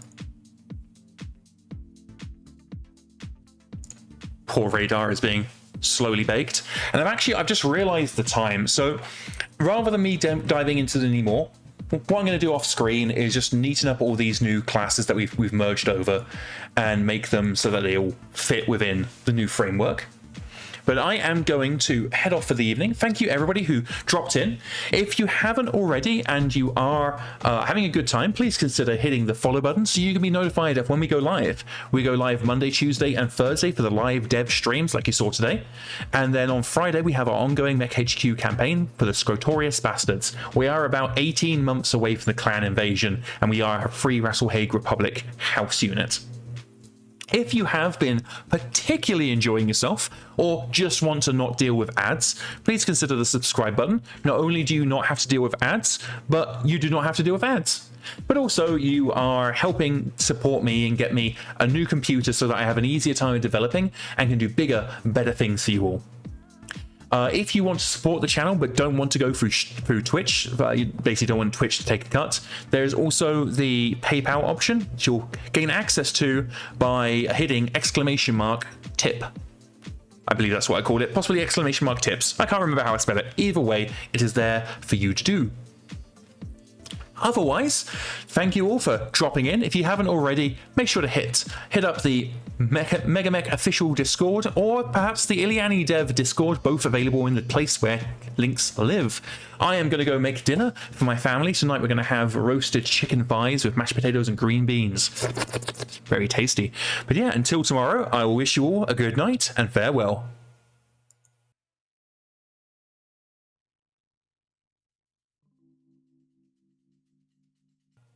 Thank you so much for the subscription there, King Mal. See you sneaking in at the end, thinking that I'll miss it.